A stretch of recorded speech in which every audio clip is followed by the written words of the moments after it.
Yes. Okay. Yep, I can hear you. All right.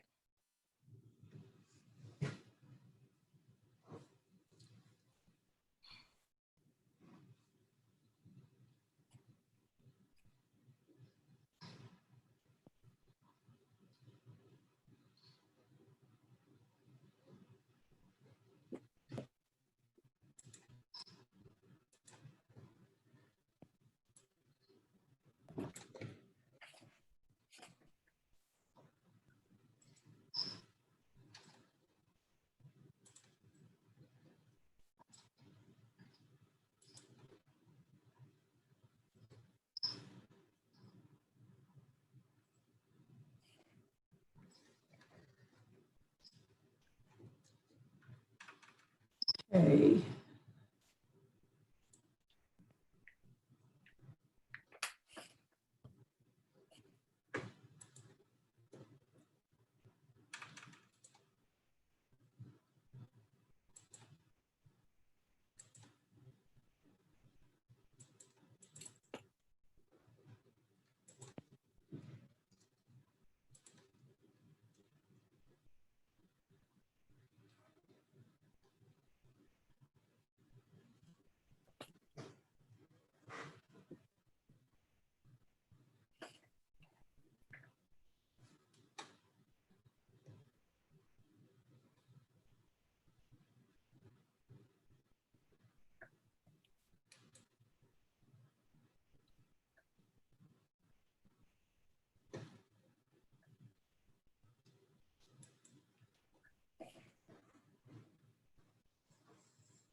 There you go.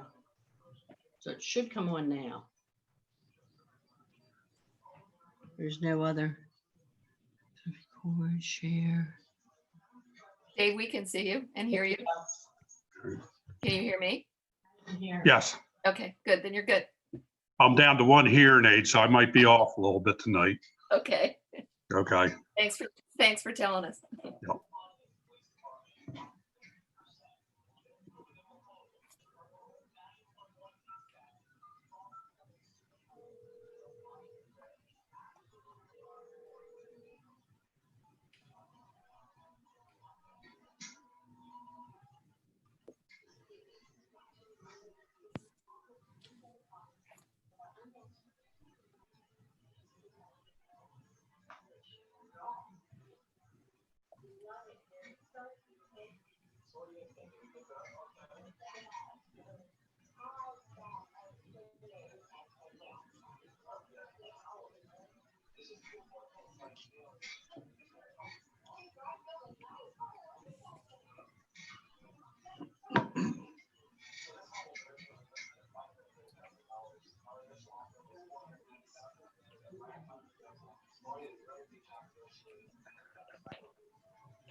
So I'm gonna wait a little bit longer. We still have, Kathy said that she's gonna be a little bit late. She's gonna join us at 7.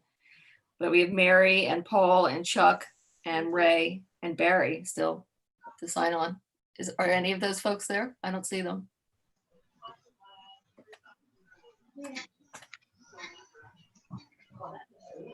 I'm here. Oh, there's Chuck. Okay, Chuck's here. So we still, Paul, Mary, Ray, and Barry. So they said Kathy's gonna be a little bit late.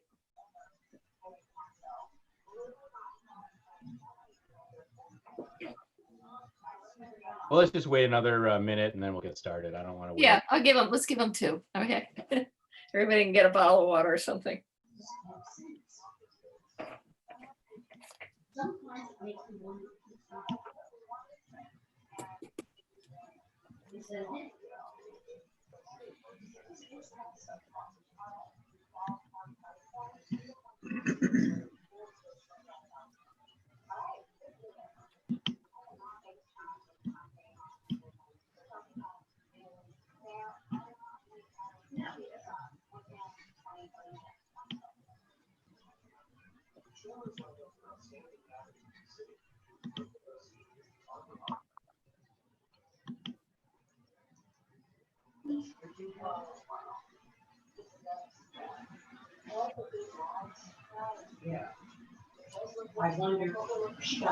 Right, there's Barry. I see Barry just joined us. Okay. All right, so why don't we get started? We're still missing a couple folks, but they'll join us as they can. Everybody ready? What? We may have lost Janine. Oh, well, we can't start. I'm right here. Oh, you're here? I'm here. She's Okay, on. good. Okay, so both Janine and I are going to run the meeting. I'm going to be the moderator to get us all started. And Janine and I are going to trade off as we go through the material. So you guys all got the packet both electronically and in paper. And so I want to start with the revised table of contents. So the revised table of contents was done based on our last get together when we labored to get through the demographics and the first chapters. It came apparent to me, and I talked to Kathy about it as well, and Janine, that I felt that the comp plan should be a little more readable, which means that somebody could sit down and read the introduction, the vision and goals and actions, and get into the matrix of what we decided to do based on our meetings, and get into the priorities a little bit deeper if they wanted to.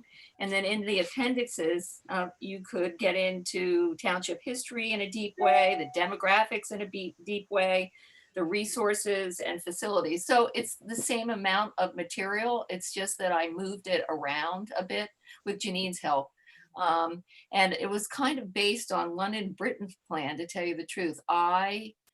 I read theirs. I read lots, not cover to cover, but I did read a lot of comprehensive plans, and I felt that London Britain's was very readable. So they had a short introduction, and then they went into their goals and priorities. I felt that we should have the matrix that says exactly what we're charging the Board of Supervisors and others to do to get what we found from the residents done. Is that a good summary, Janine? You have something to add? No, I think that's good. Do you want me to share my screen or are we good? So this is, well, we can, let's ask, does anybody have questions or comments or criticism or something that they don't like about the new table of contents, or are we all in agreement that's the way we want to go? I think it's good. I really appreciated it. And the only question I had, sometimes there are legal requirements like the fair housing or something like that, or maybe the watershed or runoff mitigation. And so I just wanted to ask Janine specifically, as well as you, Nan, do you anticipate that there are any legal parts of this that need to be included? You know what I'm saying? Yep. Like based upon. We're covering that under, if you look on the table of contents under introduction, there's a line item called municipality code, planning code requirements for comprehensive plans. And what we were anticipating doing in that is actually listing in brevity the MPC requirements, and then listing in brevity which sections of the comp plan address those requirements. So if somebody opens up chapter 1, they would be able to look at that page and say, oh, page 20 of the comp plan addresses housing, for example. Okay, that makes sense. Okay, so anybody else has a comment or question or anything before we move on? Okay, good. So the next section is the survey. And so one thing I want to discuss first is that we have our next meeting, which would be the community meeting, is August 25th. And Janine and I discussed that date, and we felt that it was not a good date because a lot of people, if they're going to travel, will travel during that week. If you have college kids that are going back, they go back that week. And I felt that we couldn't get a good representation of people that would want to participate. So what I'm suggesting is that we move it to September. We could do it the week after Labor Day, but I don't know how people feel. We might have the same issue again with people traveling, or we could move it to a date of the week of the 14th of September. Your thoughts? What do people think about moving it to September? First of all, do you think that's a good idea? Yeah, I think it's a good idea. And if you're going to move it to September, middle of the month might be better than earlier. The Labor Day issue is one thing. The other thing is parents over the previous 4 weeks are going to be dealing with how to get all their kids back into school and activities and getting their day-to-day lives back to normal. And so giving the folks a few weeks to kind of settle down would be beneficial. Okay. So do you think a Tuesday night would be good? Should we do it Tuesday, September 15th? The task force is part of the community workshop too. So you'll find out later when Janine goes through the actual exercise with all of us. Would the 15th work? Does anybody have a conflict that they know of on the 15th of September? It's a Tuesday. Okay, well, let's do it September 15th. Whoop, I'm sorry, go ahead. I have a running conflict. There's just no way to deal with my conflict because it's a travel conflict. So who knows? You may or may not be here, is what you're saying. Yes. Yes. Okay. So we'll move it to September 15th, which means that we will not have a meeting on the 25th of August. You guys are all cut loose, but that's the good news. But somewhat bad news is that we are going to have to meet as a task force after the community workshop just to discuss and recap what we learned. So that would be the 22nd, which would just be the next Tuesday.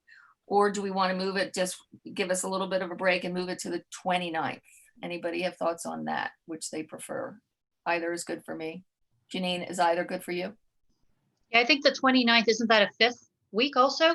It is a 5th week, but I was So that means it should be good for, in terms of municipal meetings, it should be good for that because, there aren't regular municipal meetings then. So right. I think it would be nice to move it if everybody's okay with doing that, just because it gives everybody, an extra week to process everything. You get all It's a lot. excited about the task force meeting again. Yeah. So we would have the community workshop on the 15th, and then we would have our regular meeting on the 29th. And Janine and I talked about, trying to shorten the meeting so we don't have to go for the full 2 hours. And if we get through our material tonight, which I know we will, we can adjourn when we're finished. So 15th and the 29th. Okay. As far as we know. Okay. And 6:30, right? Everybody, start time? Yep. Okay. Okay, so let me write that down. So the 15th, 9:15 and 9:29. Okay. So Oh, there's Paul. hi, Joan, can you post them on the Franklin Township website? Because I can never remember these things. Yes, we will. And I think they should be posted anyway, since it's a public meeting. Sure. Yes, Need all of, well, so, yeah, that's fine. So after tonight, Janine and I will go through and we're going to redo the actual schedule of what we're going to do at each meeting now that we have the okay from everybody. So that's, and we'll share that with you all. I'll send it out on an email. Any other comments or for Joan or for Janine or I about that? Okay, so let's go into the survey. The first thing I want to tell you is that when you read the questions and you see all of the choices underneath, the Survey Monkey, which is the company that actually puts the survey online, will randomize that. So even on our copy for question number 1, where it says rural quiet lifestyle is the first choice, it will move it around for as different people take the survey. So it's not always first. Does that make sense? Because people tend to always answer in the first couple questions and they may not read through them all. So that way it gives everything an even chance to get picked. Okay. All right. Ginny, do you want to put the survey? Should we put the survey up on the screen so we can see it together? Yes. I think Jerry might have had a question. Oh, I'm sorry, Jerry. Is he muted? Yeah, it's muted. Jerry? You need to unmute.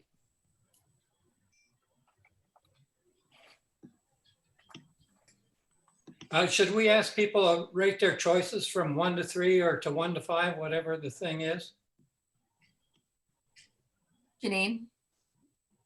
Are you talking about in every single question or in a specific question? We do that in some of the questions. Well, I think we can talk about that, but that way you get not only the number of responses to a given choice, but the weighting of that choice by the residents. So for example, on the first question, check up to 3 responses, you would say 1, rural quiet lifestyle, because that was the most important. And I don't know why you would do this, but scenic beauty would be the 3rd most, right? Is that what you're suggesting? Yeah. I guess that makes sense. Well, I have just one comment. My son actually does surveys for a living and he works for Ipsos. And he said that when you do rating questions and stuff, he said you'd be surprised how people deliberate over what's 1 and what's 2 and what's 3. That was just one of his comments. I'm not saying that it's not a good idea, but that was one of his comments. Yeah. So the other way that you do look at the data is you look at the total. So if most of the people responding said rural quiet lifestyle, then that would be your weighting, right? You just weight the responses by what the number of responses are. So you meaning that rural would be the number 1 response? Right. You just weight them by responses. So. Yeah. I would say that that's a good idea, but why don't we reserve it for certain questions as we go through? So as we said, some of them you do rate them, others aren't. So instead of doing it for all, let's pick the questions where we want to rate it 1, 2, 3, 4, 5. Does that make sense? Because the other thing is that you want to make sure that people can do the survey in 10 minutes or else you're going to lose them. I agree. I think people start getting exhausted, but also, very detail oriented when they're like, oh my gosh, is it 1 or is it 2 for me? Right. And that's what Chris was saying. Because I agree. Surprised people agonize over, They do. Is it scenic beauty or convenience to work and that sort of thing? So The second point I just want to bring up really quickly is the person in my office who entered this, who does this sort of thing. She said that she's going to have to investigate if there's 10 answers, if you can only rank up to 3 of them, because she said there might be, in Survey Monkey, there might be a limitation where if there's 10 answers, you have to rank all 10. You can't just stop at 3 sort of thing. So Here, let me see the keyword. We've got if you're on the line and not speaking, can you mute your phone? Flip the camera around, like do this. Can you mute your phone? Somebody trying to get on? What did I do? Hey, June, can you mute everybody else but Nan and I? You hit the button to flip the camera around. How do I do that? Joan should be able to mute Tap everybody. the screen and Benny, can you tell her how to do that? Camera. You go to participants there you and go. there should be Okay, options to show me mute the people. entire top Can you? row. Hit the map. You go into participants and then mute all? Too close that. Oh, hold on. That's Yep, good. you should be able to do that. Yeah. Is it there we Go to the left. nope, it's still Go to the left. Keep going. If you bring up all the participants on the bottom of the screen, there's something the host can choose on the top of the white the white screen on the right that says mute all. Plus and the minus on the microphone. Yeah, Yes. Do you see that? yeah. Oh. Yes. Okay. You need to unmute yourself, Janine. I just did. Sorry about that. So moving on. So let's run through the survey questions to get that conversation going. Okay, And I'm not going to focus on any one in particular. We're just going to try to go through these One by one. relatively quickly. So Yeah. the first question, does anybody have any comments on that? I just have one thing I wanted to be clear on. So Janine, explain if somebody puts something in for other, how that's going to work. So in SurveyMonkey, we will have an other button where you can type something into other. And we were recommending to just have one other option that people can type things into, because if you start having many others, then you start to water down the responses to the point where you could end up without a majority, for responses, because there's endless other responses. So it will be a type in. So do you limit it by the amount of typing they can do? How do you do that? I'm just curious. You don't know. Well, I think SurveyMonkey automatically limits, you can't write a book. It limits the number of characters. But what I meant is you can only have one time where you write other. So I guess technically you could write 10 things in the other, as opposed to having 10 different other categories. Okay, got it. All right. So how about for number one? Does anybody have any additions or deletions or comments? And you'll have to unmute yourself to speak. So. And I want to throw out too that when we were creating this, we used the current survey and the current comprehensive plan as the basis of it. So for example, the reasons you're living in the township, the reasons you might leave, and then the major things that should be looked at in the township. The first three questions basically reflect what's in the current township survey, as has been updated for, current times. That was my question, because I think it'd be interesting to see if there's been a change of heart from the old questions to today. So they should be similar. We contemplated just using the current survey, but there were things that just didn't apply anymore. And there were questions, how they were phrased. Yep, I don't think they would apply anymore. So yeah. Yeah, so I have the old survey here. The choices were lived here all my life, rural quiet lifestyle, housing availability, close to work, family, friends nearby, scenic beauty, quality of school, low taxes, other. So it's pretty similar. So we can compare. Yeah, we added crime level, I think. Maybe family and friends in the area. Anyway, if no one has anything on question one, let's go on to question two. And in the current survey, it does say other than changes in employment. So we did leave that in here. So what are reasons you would leave the township? And then question three, because it's a big one, what's important to focus on in the township? Instead of having 3 choices, we changed that to 5 choices. Wait, can we read number 2? Sure. All right. Just a minute. Why are we limiting the number of choices? So that people can complete this in 10 or 15 minutes.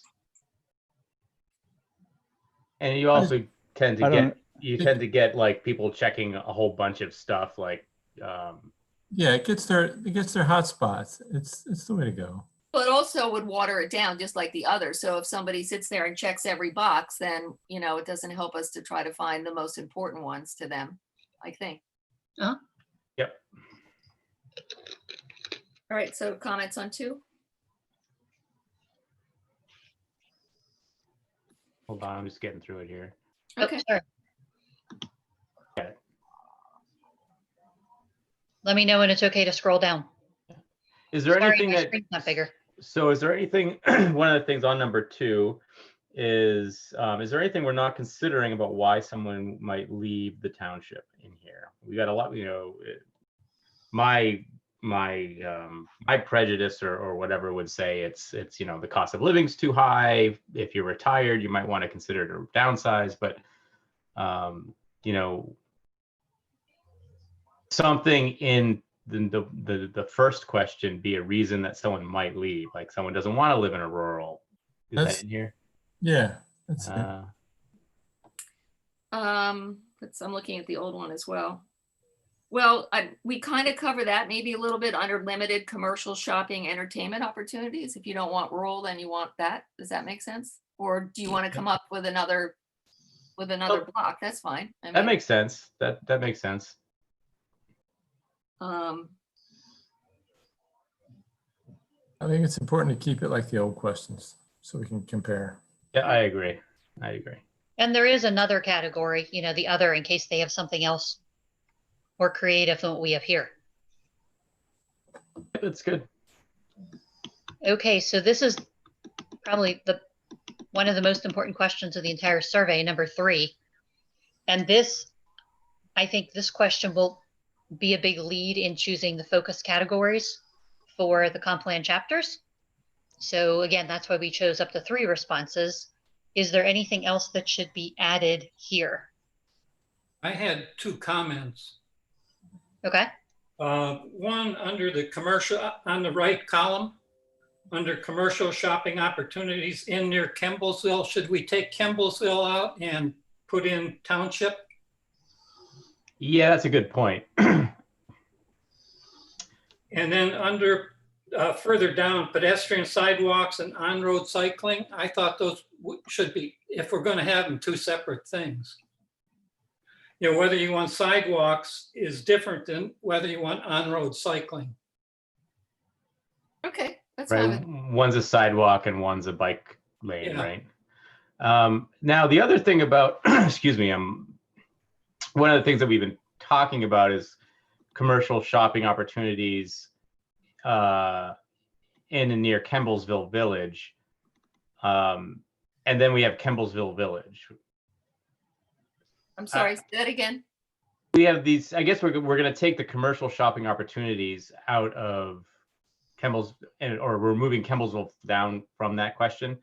But then we've got further down, it just says Kemblesville Village. So what's the focus, right? So hold on, before you cross it off, I want to question Jerry on that comment. Is commercial shopping opportunities, I guess elsewhere, but how can we, the township, focus on that? Like, how would we influence Penn to build a Walmart? That's not. Well, I think there's another piece, which is, there's some interest and talk about making Kemblesville walkable and increasing the number of locally owned stores in Kemblesville and making it a destination. Yeah. And so I think that's what we're talking about. We're not trying to, Well, that's the original question. But if you cross out the Kemblesville, then it becomes commercial shopping opportunity.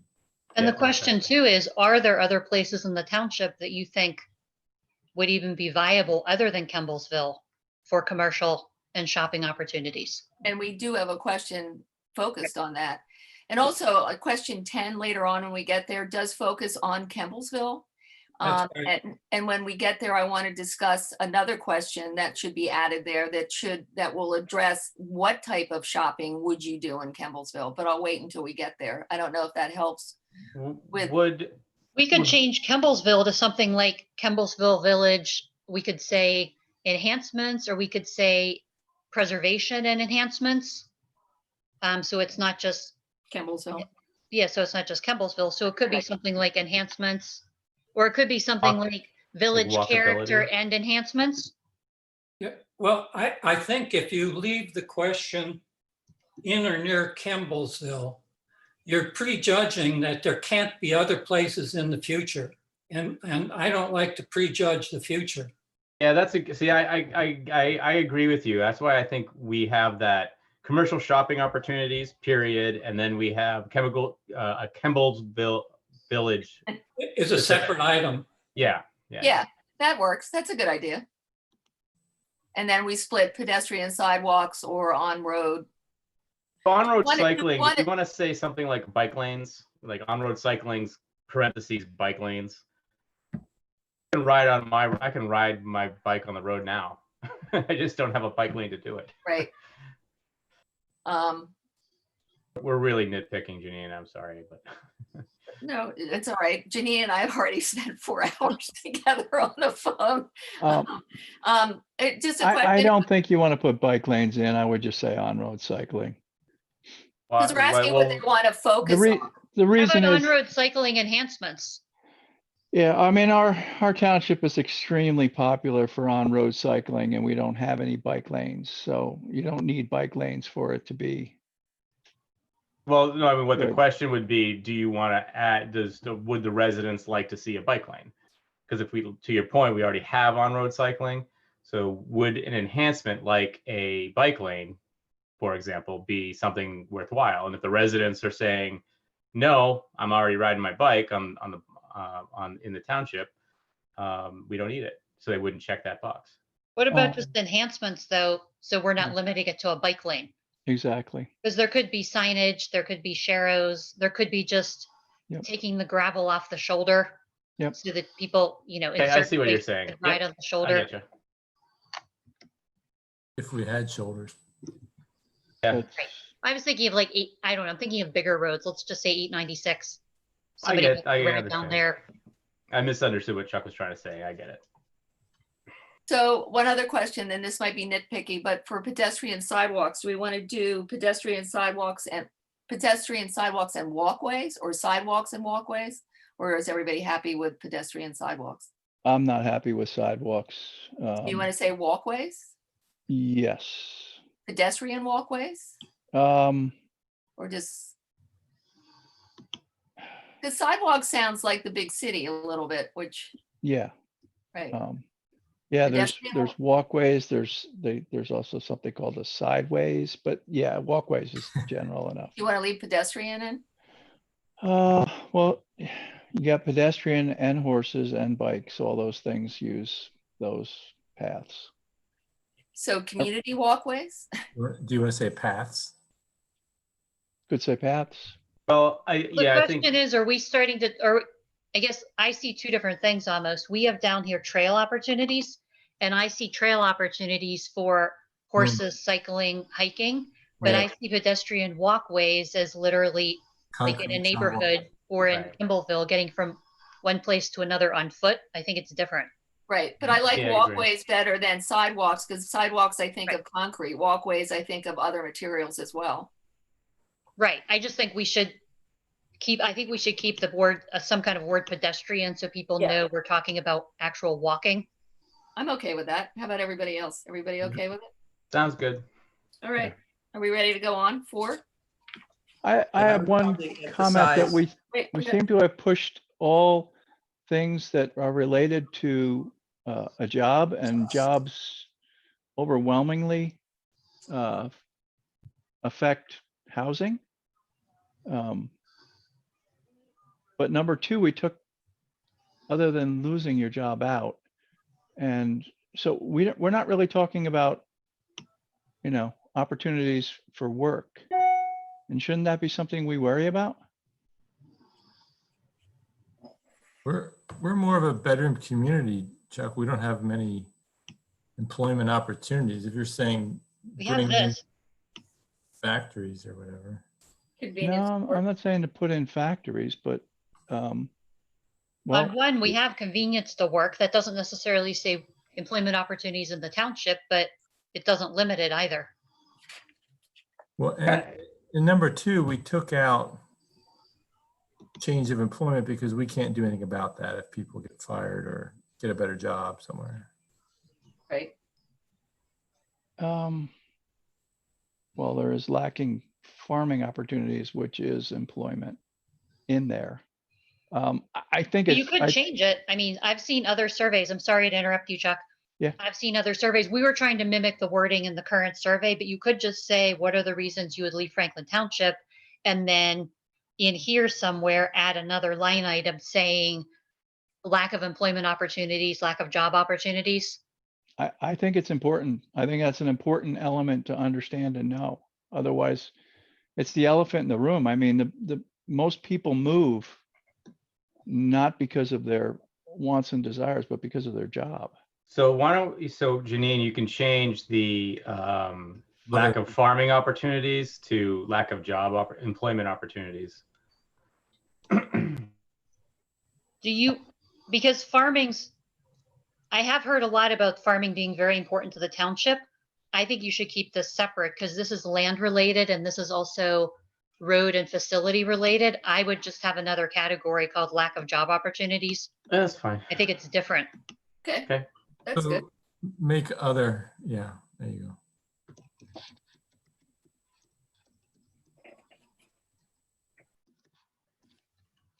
That will be the number one reason why anyone would leave a township is they can no longer afford to live here due to a lack of job. So I'm guessing naturally that would be the number one. But the thing is, that item 2 is titled, what are the reasons you would leave the township Then other than changes in employment? Yeah, it's back to, we can't do anything about the employment. yeah, so why don't we, that's true. I mean, it is a moot point actually, because if someone leaves due to a lack of employment, you're like, well, what could the township possibly do to put employment into the township? Right. A minor but significant thing would be we currently limit the size of your sign for your small business to a minuscule, tiny little postage stamp.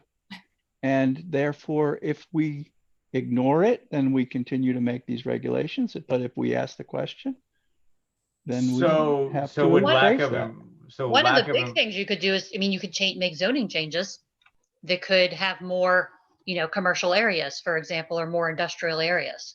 Right, but I guess my point would be that's a small business decision, right? So if you have an employer, I see your point, Chuck, but that's not really captured here. Like lack of employment opportunities. If I lost my job, I'd probably have to consider moving. It has nothing to do with the sign, how big a sign is in Campbellsville. So, right? Because most of us who live in Franklin Township are not employed in Franklin Township. So I think if we put it in there, everybody will have to pick that as their first one. Right. Absolutely. Well, it's a no-brainer. Just so you remember, if we take out other than changes in employment, it will change the whole question and we won't be able to compare it to the original survey because it was in there like that. Yeah, I think it's this would I don't like the. I do feel that we should keep it in there because if it's the number one, then it just becomes something we can't do anything about. To answer Chuck, to get into the part about the sign and everything, I don't know if this is where we want to do it. We could do it later on in the survey. I think we'll find a question where you might be able to insert that. So that's what I would like to see is another question that examines job opportunities and small business opportunities in the township as a separate line item. Yeah. Well, let's wait until we get into the. Let's revert this question back to its original form, other than changes in employment, and then matches the original survey, and then we can talk about adding a question that specifically addresses Chuck's comments. Right. All right. So I have a question. What environmental hazards do you think you would encounter? Question number 2. That was on your current survey, I believe. It was. I assume it meant Superfund sites. That's usually what it means, is Superfund sites or commercial areas in the floodplain. Yeah, floodplain's a good one. What was that, Paul? I'm sorry. Floodplain is a good reason. We have plenty of flooding. Yeah, like some places, the only place they can put their commercial zoning, let's say, for example, is near a place that happens to be floodplain. And so they have there's problems with that. But usually environmental hazards, usually that's meaning something like a Superfund site or something pretty serious, a floodplain or. And again, it matches the original survey. 70 people picked it. It was low, but not that low. It was right under crime rate. Maybe they were thinking of mushroom farms. Maybe, I don't know. So can we move on? I'm just trying to keep us going. So yeah, we're good. We've got a lot to do. So we're going on to 4. Is 3 okay? Everybody's okay with 3? All right, let's go on to 4. Okay, so now we're into resource and land preservation. So which of the resources are most important to preserve through regulations and other means? Check up to 5. Are there any questions or comments about this one?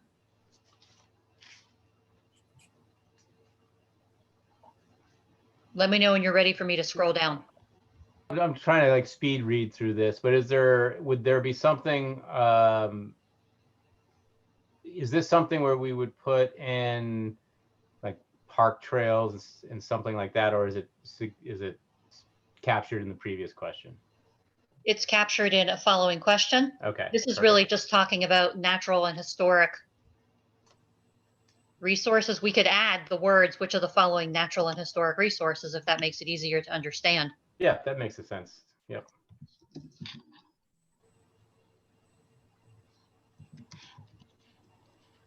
Oops.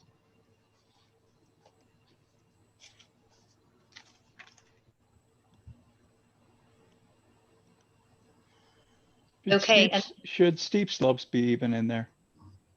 I think it's from the last questions, Chuck, and we have a lot of rules about steep slopes. you have a good amount of steep slopes. Yeah. There I was a don't know- map but I don't provided in know your how packet.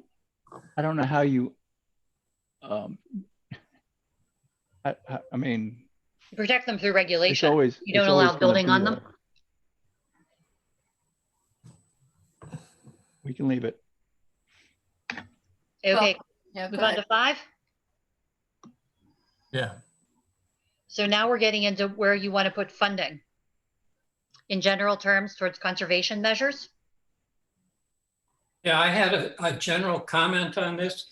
Should we, in order to give the people a frame of reference, should we have a column in terms of either the dollars that are currently spent or the percentage of the budget that is currently spent on these items? It's a good point. Like a pie chart? Or you could just have another column with open spaces, 40% of our budget or whatever it happens to be. So I think, and I don't think we have, we can add a budget line. I think a lot of this stuff, we don't really have, what is our budget, Joan? She can probably tell us on all of these. I think like scenic resource preservation is probably 0. Yeah. Historic resource preservation, 0. Natural resource preservation, 0. I mean, it's all 0. No, I would argue the open space preservation, you would say what the loan amount is, and it's, you know, some percentage of the I township think we budget. paid it off, so it's 0. Right? Haven't we pretty much paid that off? No. No. How much more do we, so what percentage of our budget is the open space preservation loan currently? Joan?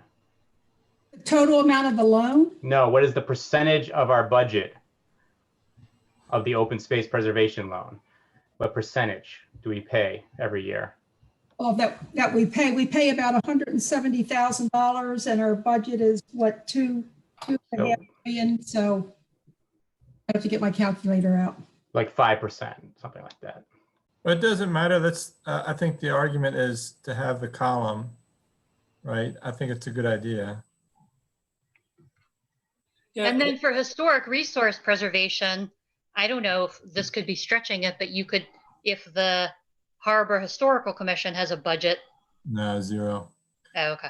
So the only one I think, Joan, we might struggle with is the open space loan covers both agricultural preservation and non-agricultural preservation. So Right. you might have to split that out a little bit depending on the project. Yep, but if you're saying some of the budget is, if it's 0 expenditures, it doesn't make sense to ask whether we should reduce or maintain funding. Well, some of it would be, some of them do have some money.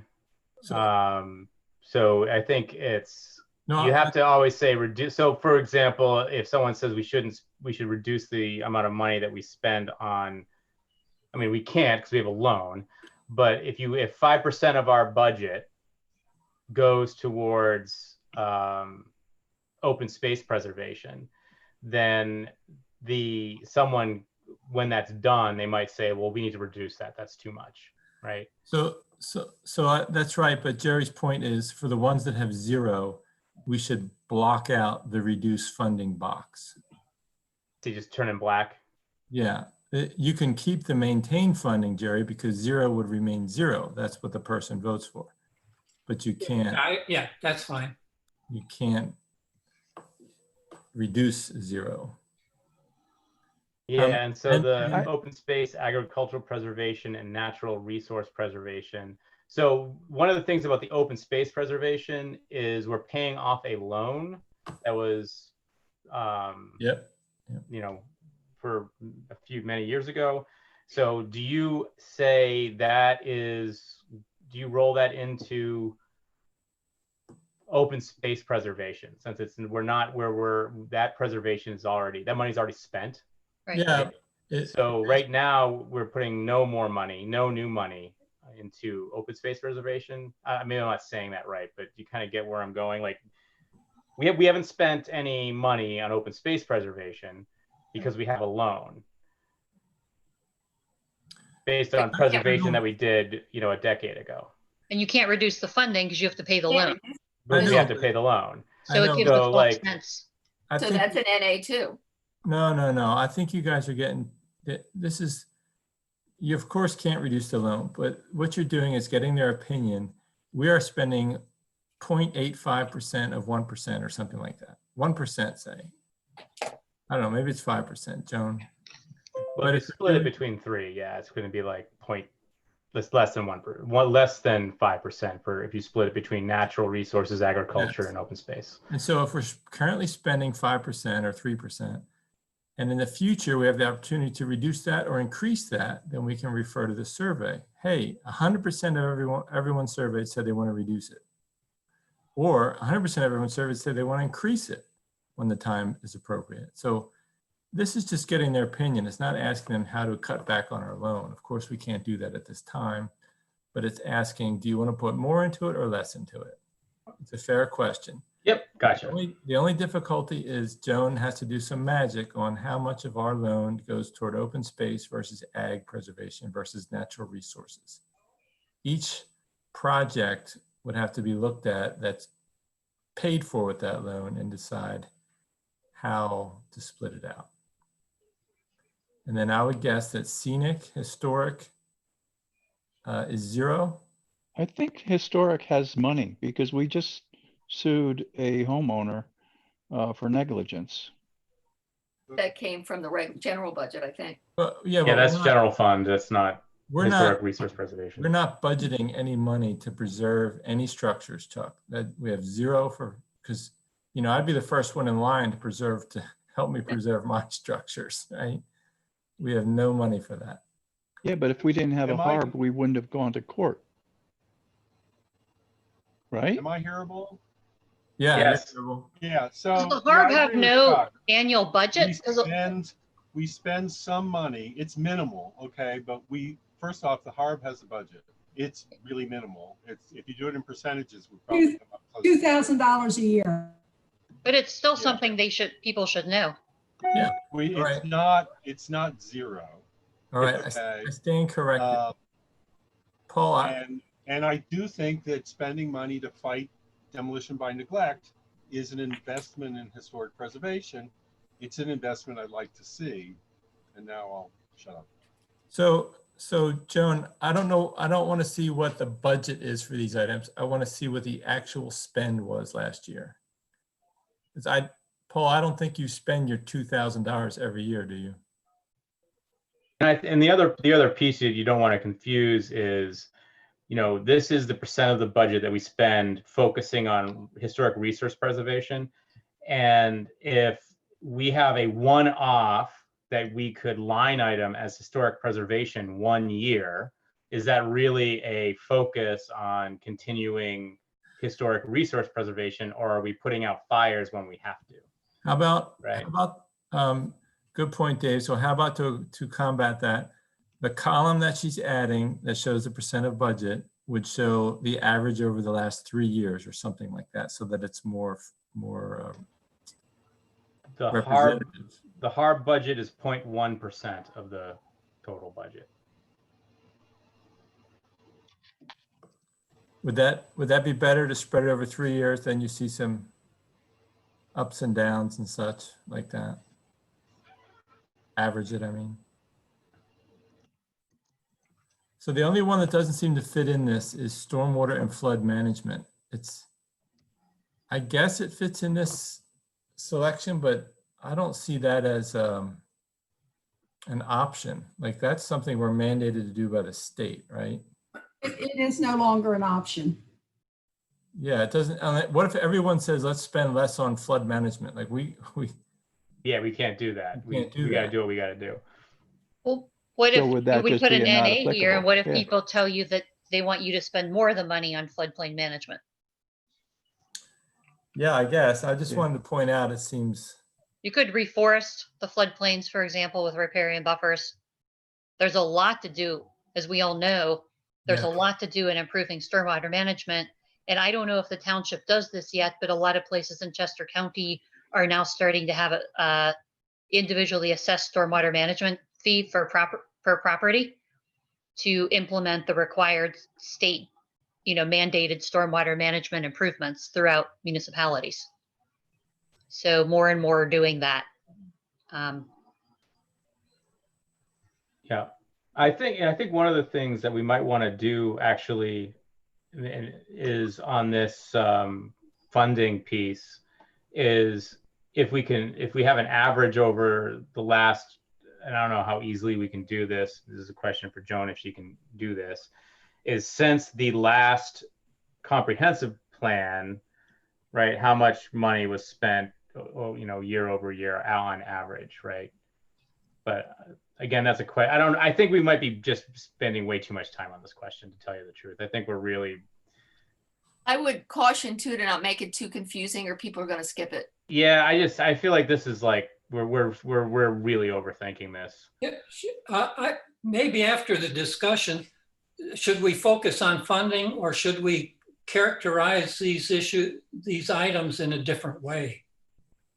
Maybe that's a good idea, because we're trying to teach people about township budgets, and then you're getting lost in the intent is, should we spend more time focused on, more focus, less focus, maintain focus. Does that make more sense? Well, do we want it to be a ranking question instead that say which of these items would you rank 1, 2, 3 where township funding should be used? That makes sense to me. I like that too. Yeah, just rank it. Give them what, 3 to rank, 1, 2, 3. Yeah, that might be good. Again, because we're trying to like teach them about budgets, and it's really up to us to decide whether or not it's realistic or not. But I think Jerry had a good point though. If they don't know what we spend on it, like if we're spending 1% on open space, that I think it's important to know that, or 5%, whatever it is. I think it's important to know that too, because there could be some false information going on out there thinking you spend 50% of your budget on these things and you really don't. Yep, no, that's not I think we could either. include a little, what we could do is we could just include a little pie chart to make it easy. That's a good idea. And we could just have these different categories, in the pie chart, or we could include a little graph, to make it easy. Maybe one of the things that we could do is I kind of like just having current percent of budget. Yes. And then just have the current percent of budget, because pie charts can be confusing because people think this is total budget, not a piece of the total budget. And you end up spending half the time talking about how you present your data rather than the data itself. So maybe if you could, Janine, maybe we can talk about this or send it out in a couple of weeks, is just work on getting the percent of budget numbers in, and then we can take a look at it and just via email say, yeah, this looks good, this makes sense, and then. Okay, that's a good, but we should put a note in there that it's not going to add up to 100%. No, it's just. Well, I know, for the people, so they're not sitting there saying this doesn't add up to 100%. Right, it's just percent of the total. I get it. Yeah, I want them. I think we'll just put a footnote in.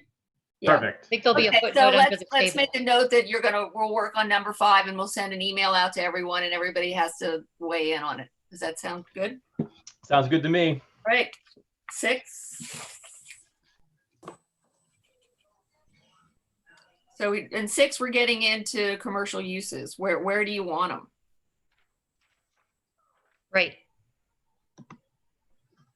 So we're getting into how to deal with industrial uses versus commercial uses versus multifamily uses.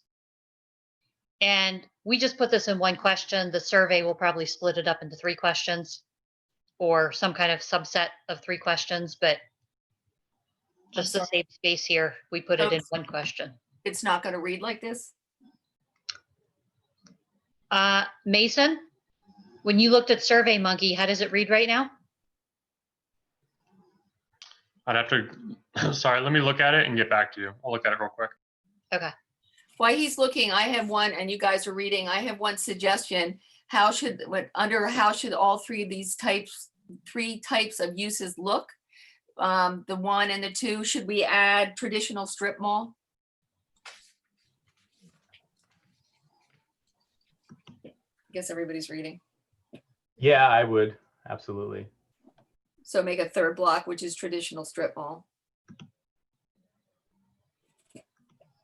Should we ask what commercial uses are needed in the township?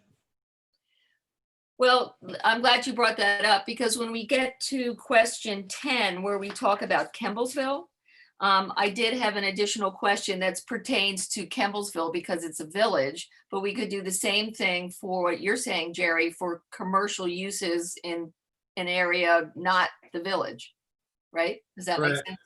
Just in a township? Well, not the village, because the village is different because it's historical and that sort of thing, and it's limited with the amount of area where you could put anything. Right. Your We do commercial. have a land use question. Yeah, It's wait pretty- one second, Janine. So your commercial area is not, it's not available right now. So zoning would have to be changed. It would have to be picked. It would have to be designed where the village is already there. Does that make sense? So they're two different questions. Yep. Right. And we have another question, a couple questions down, where we go into a lot of detail about different types of land uses. So we maybe could talk about it there as well. Well, Mason's checking that out. Let's just move on to question 7. Hey, Janine, because I wasn't the creator of that survey and I took the survey, quote unquote, when I went through it, I'm locked out as it says, thank you for taking this survey. You've already taken it. So I can't go into it unless I log in. So can we send 6 along to everyone when we do 5? The new format? While we're talking about it, the choices there, major roadways, Kemblesville, anywhere in the township, other, does anybody have ideas about anything they'd like to add there for the best location? Any category, so to speak? We tried to keep it simple. How about D, none of the above? Why do you assume that I want commercial? Nan and I actually had a anywhere else but Franklin Township answer. Yeah. I like And that. the reason we got rid of it is because under the municipality's planning code, you have to permit for all these different types of uses. So the concern was, what if everybody says not in Franklin Township, and then the township ends up still having zoning for these types of uses? And then people don't understand why. Well, we have the zoning now. And so this question is really, do you want to increase the zoning or move it to a new location? That's what the question is. I think My you'd have to, understanding is where the zoning is now, because of the TND area being preserved, there really isn't zoning now. But that's tough, right? Because it was available for development. Do we have to continually rezone everything until all parcels are gone? You don't have to continuously rezone for everything until all parcels are gone, but I believe, and Nan, jump in here, I believe when the fair share analysis was done, there was a question about the special use district and some of the other commercial zoning and whether it was sufficient. I think it's, yeah, the special use definitely is a problem. Yeah. Right. But I guess Paul's question is this, is that as we start to grow and things get either residential, whatever, you know, when things say somebody buys a piece that's special use but makes it residential, do we have to keep pushing special use somewhere else until there's no more land left? You don't, as long as there's redevelopment opportunities, you're okay. The reason I used that TND to preserve land example is because at that point, that land has been completely taken out of play. So if somebody buys a commercial property in special use and turns it into a residential development, in theory, somebody could come along and turn that back into commercial. somebody can't do that with preserved land. It is preserved, period. That's it. So, know, and but- so I okay. like having the one saying, you know, nowhere in the township. I like having that. Okay, that's fine. We can add it. I mean, I think that Janine and I, when we discussed it, we're trying to get from people, if there's commercial in the township, where do you want it? Well, So- maybe, Nan, that doesn't say if, maybe that's the way to say it. If there's commercial, where would you want it? Well, it would be additional. So Paul, I think your point is that we already have certain areas that are zoned commercial. The question is, would we want more or less? And same thing for industrial, et cetera. Right? Because we have to provide it in the township. Well, So yeah, and it's in the we can't- village. It's in the village now. We're not talking about rezoning anything, but one of the things that this can capture is how hard should the board go after development when it happens, right? So if everyone says we want development along PA 896, if someone comes in to develop PA 896, I think I just got muted, but what I'm interested in is how should I behave as a supervisor when faced with certain decisions I need to make? And so having the none of the above says, okay, well, my township that I'm responsible for does not want development. So when I can, I am going to fight hard to stop development, right? Whereas if you don't have it, I don't know how to behave. That makes sense to me. I think we'll add no additional in the township so I that, like that.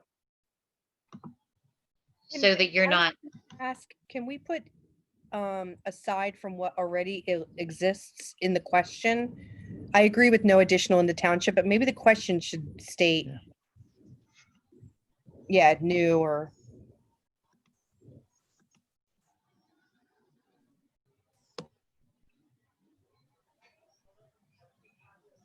does new answer that, Kathy?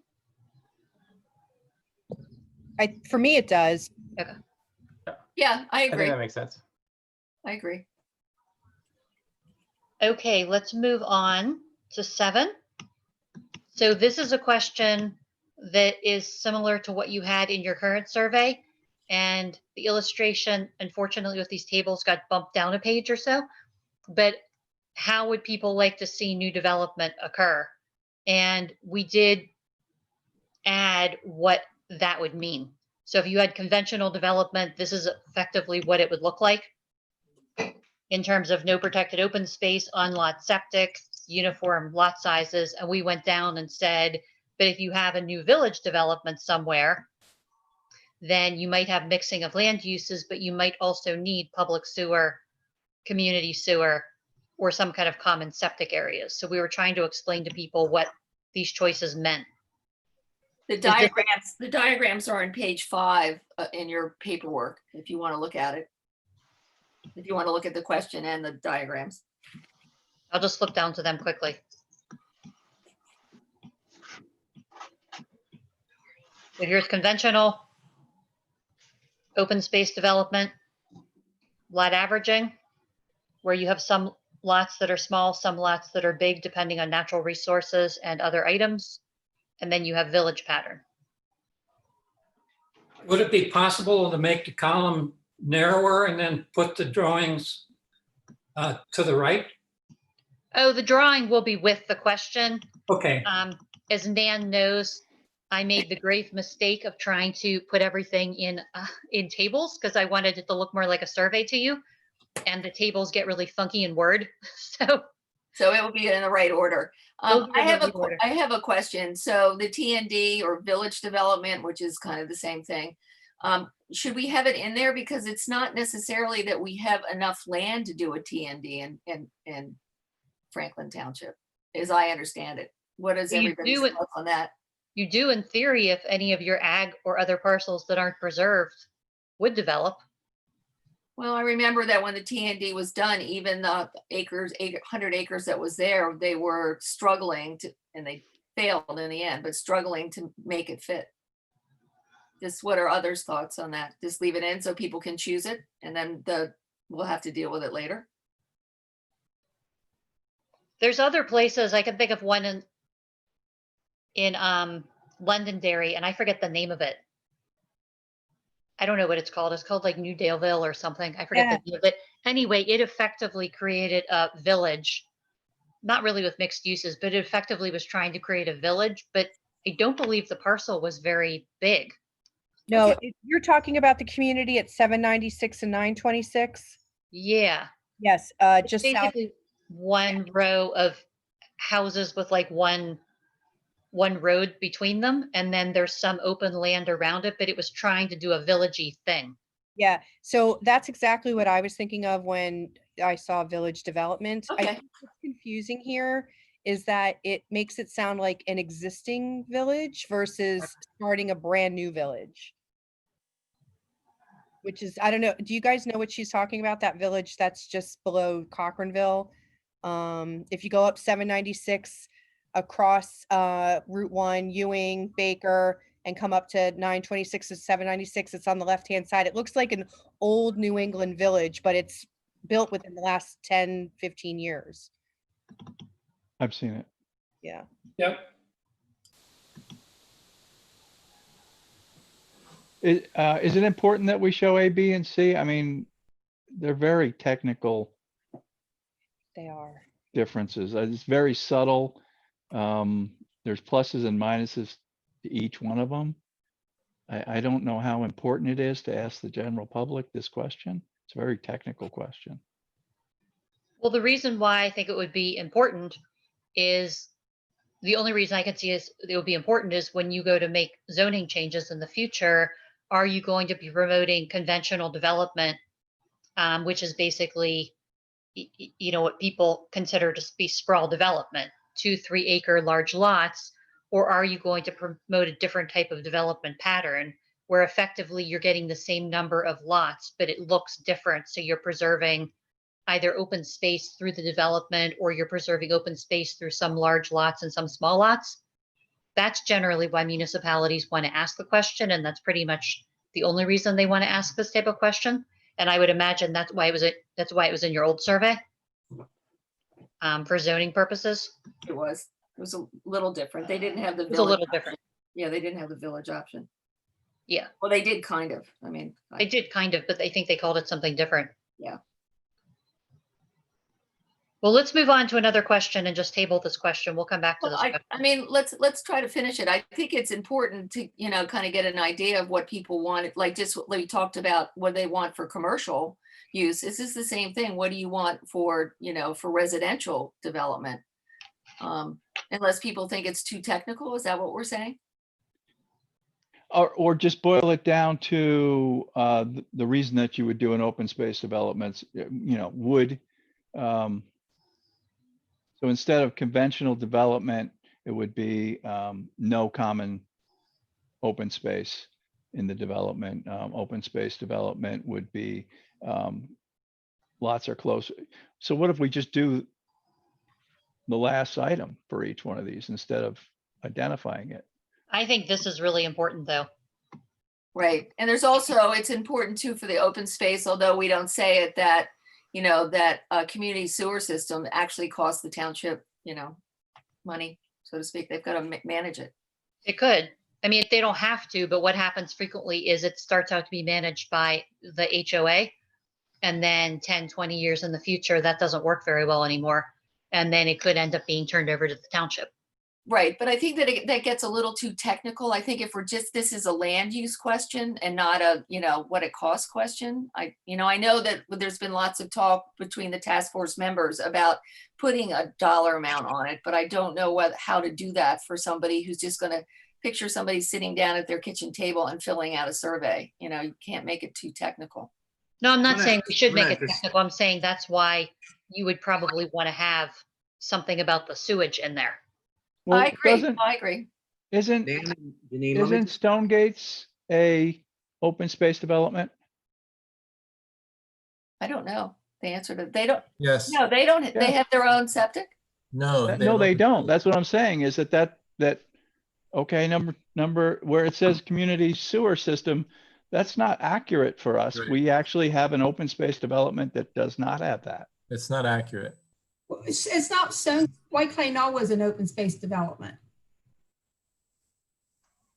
But isn't Stonegate also? Our current zoning pushes us toward open space developments, Yeah. not conventional. Right. And we're not pushing towards community sewer systems. Correct. Well, there are other ways to do it. In open space development, it doesn't have to be community, but you could do a common septic area. I think you should You take could do the septic in the open space. take the septic out of both conventional and open space because it's the same. It's the same. We deal with it the same way. Oh. We have been dealing with it. We have to, yeah. I shouldn't say we have to. We always have. Yeah. You forgot Lexington Point.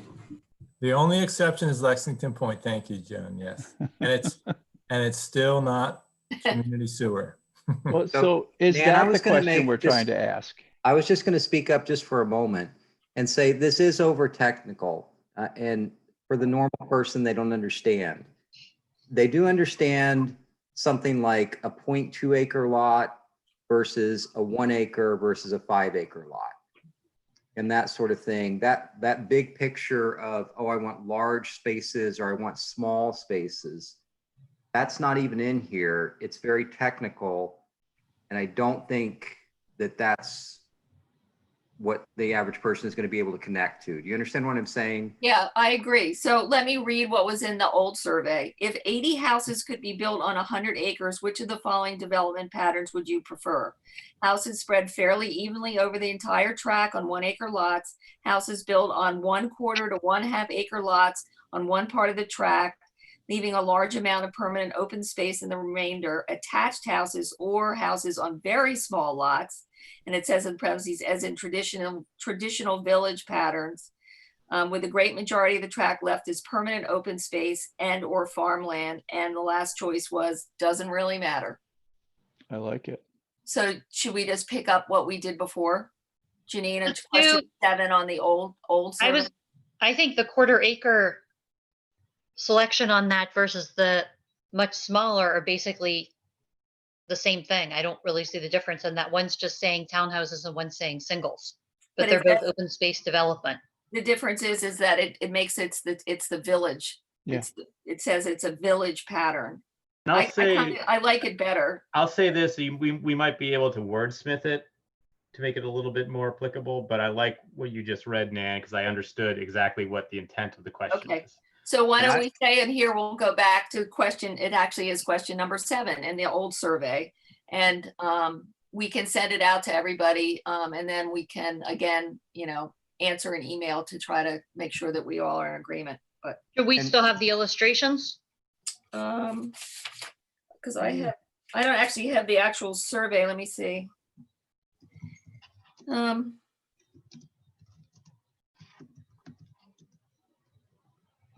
No, it doesn't say. It doesn't say that it has. Red makes more sense and you don't need an illustration. Yeah.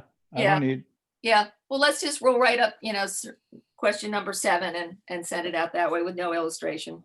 And Nan, could you just clarify, does that include larger parcels? Yeah, the People- first one, which is what houses spread fairly evenly over entire tract on 1 acre plus lots.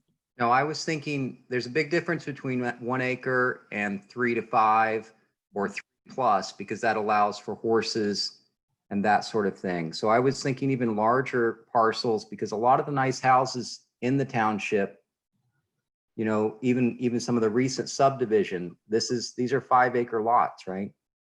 So. Right, but this We is. could add to the question then and But- add Wait, one. wait, but this is the question though, so we have to change the question. If 80 houses could be built on 100 acres, which of the following development patterns would you prefer? So it's just talking about development. It's not talking about preferring horse farms. Yeah. Does that make sense? So I would just say remove 80 and just say if houses could be developed on a certain parcel, go. And people can do the math with 80 if they want, but that maybe that like the golf course, right, is now being redivided into parcels and it's not 80 houses. No, they're So- just doing their farm and 2 others. That's where what they're thinking now. But Yeah. But does that muddy the waters? Janine, what's the Yeah, intent of the question? The question is if it's for a developer coming in. The question is, if a resident or a property owner is going to continue to live in Franklin Township, what do they want the township to look like should new development happen in the township is Yeah, basically the the key question. word is development, where So should it be Jose and 5 Jasmine- acre? Jose and Jasmine aren't developing it. They're not developers. It's a different concept, I think. Yeah, this question really gets to if you have a parcel and you want to build X number of houses on the parcel, what do you want the lots to look like? Right. And that's what Nan read from the old survey. So it doesn't address the issue of do you like 5 acre lots or not? It's if I've got 10 acres and I want to build 10 houses, Yeah. do I have 1 acre? It's addressing a very specific issue, which is, say a farm goes up for sale, it's got 100 acres on it. What kind of development do you want on there? Right. It's talking about development. It's talking about, development. But see, I think you should have another section to that question then, from what I'm hearing. If a 100-acre farm goes up for sale, why couldn't there be 10-acre lots, 10 lots split off that are 10 acres? That's still development. That's correct. And that's what people in this township, I think, would want to see based upon the types of houses that I see and people's. So I think we should add to that. everybody wants 5, 10, 20 acre zoning, but that is a taking from the landowner. Absolutely. So that's not going to fly. So I don't want to mix it up with this question. This question is about open space development versus conventional development. And the old question was phrased properly. If you wanted a new one that says, do you want 2, 5, or 10 acre development zoning? Well, everyone's going to say 10 and 20, but we can't do it. So I think it's a useless question. Well, you can do it technically. You can do it under ag zoning. No, every lawsuit. Farmers have to agree, and it's a taking. It's a taking. And I'm not. But I mean, you can do it. Has been upheld in court, is what I'm saying. Right, no, but what I'm saying. It's failed in court as well. But what I'm saying too is that if you talk to somebody who lives on a 2-acre lot, are you in favor of 10-acre zoning, and they live next to a 100-acre farm? Of course they're going to say yes. But to the landowner that owns it, the farmer that owns it, it's a taking. I think it's a bad idea. That's my own opinion. And I don't think that the survey taker is going to understand that. Of course they're going to say, if somebody said the Swans across the street, am I in favor of 10-acre zoning? I could say yes, because it preserves my view, but it's unfair to the farmer to do 10 and 20 acre zoning. If they want to preserve their farms, there's other ways to do it, in my opinion. And it's not a taking, it's a fair deal. Are we asking their opinion or telling them their opinion? Well, we can ask their opinion, because if we ever get to the part where we're gonna interview people. So to the point. Can I finish a second? If we get to the point where we're gonna interview people, I have on there interviewing farmers to talk about that. We would add that as a question. The intent of this, the intent of this question is specifically for major development. If there's a major developer coming into this township to develop all of these houses, what is your preference, right? Because we don't usually see a major developer buy 100 acres and says our plan is 4 houses. Right. That doesn't happen. Exactly. And so my job as a supervisor isn't going to be, well, the next time a large parcel of land, we got lucky with Chisel Creek, but on a big parcel of land, no developer in his right mind is going to say, let's put 4 houses on there. Right. It's also a zoning issue. So I think this specific question is about developers coming in and what do we think about that and how should we approach it? There should be another question perhaps about, as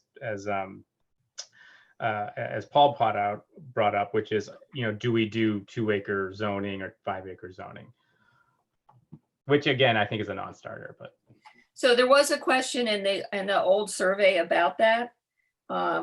And it talked about zoning ordinances, and it talked specifically about 10-acre per lot zoning and stuff. So, we can put that in there, but I think everybody answered. 181 people said yes, use 10-acre zoning per lot. 153 said yes, use 20 acres. 49 said no, keep it the way it is now, and 19 said no opinion. So they're using it, I could read it, it's fairly long, but the question reads at the end, should Franklin use this agricultural zoning approach to protect some of its farmland and best soils? And that's what Paul is saying, and I agree with him that it's a taking, that it shouldn't be a change in zoning to take that ability for a farmer to sell his farm the way he wants it or preserve it.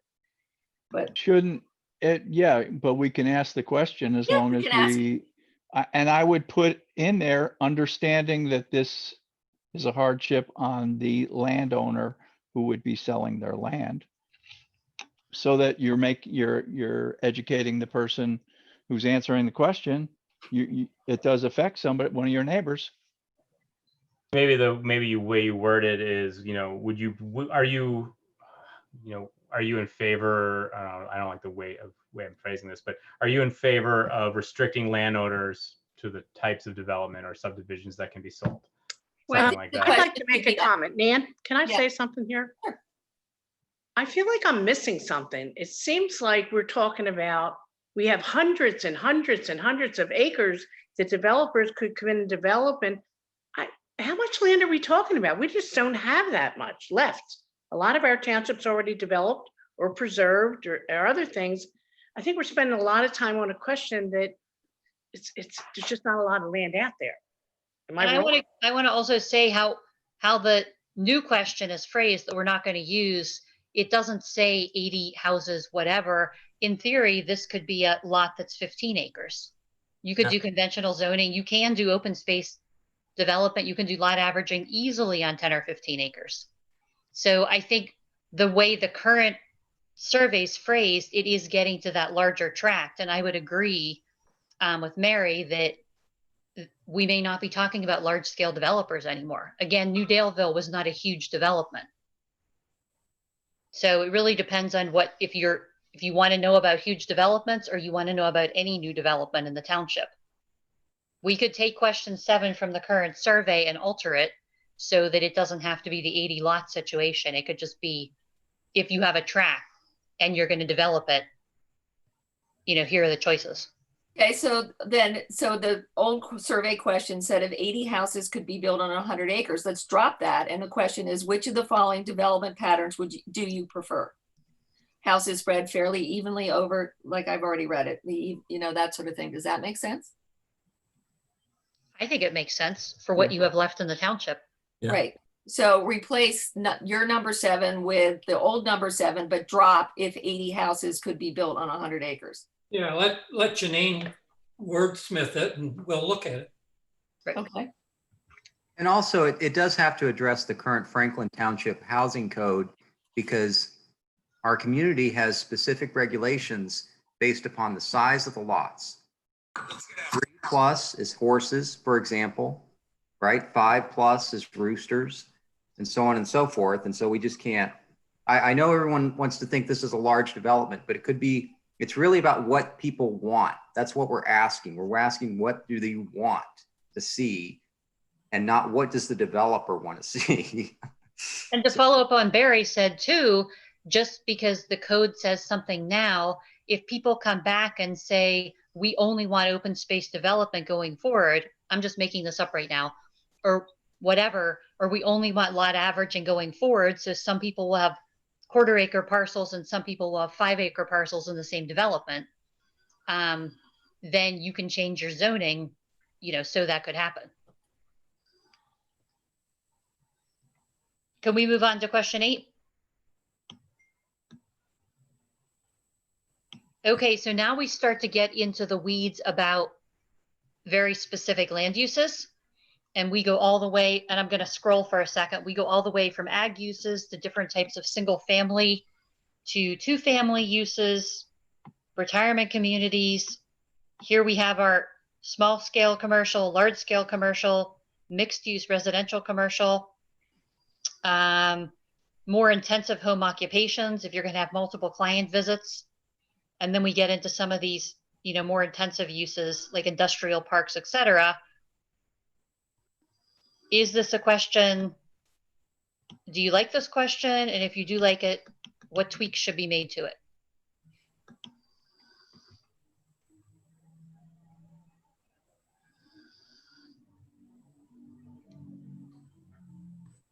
I would simplify it because it's a lot of options for such a small township.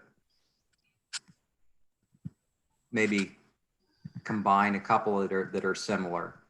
Twins, duplexes, townhouses, I don't know, or apartments and townhouses or something like that. You know what I'm saying? Just simplify it a little bit because got a lot of choices there. We had it simplified, just to give you an explanation, we had it simplified and then unsimplified it because particularly we're seeing a trend now in Chester County seemingly where some of the apartment buildings are lessening now, but townhouse developments are increasing. So I guess we're looking for your input. I understand what you're saying, simplified, but we're looking for your input on how it should be simplified that would still get at what the township needs in terms of, you know, future land uses for zoning and what you're looking for. I think there's key elements too, even if you decide to, let's cut half the question, there's certain key elements like these elements that I'm highlighting right now. Housing that allows residents to age in place, housing that's, you know, more for middle income people. So we could get rid of things like retirement community, long-term care, if you think that's getting too in the weeds. But it's really what you guys are looking for in terms of what would be helpful to the supervisors and the planning commission, et cetera, for planning in the future for the township. By the way, here we go to the 1 acre, higher than 1 acre and smaller than 1 acre. I like the question. I find value in it. Yeah, I agree. I think it's good.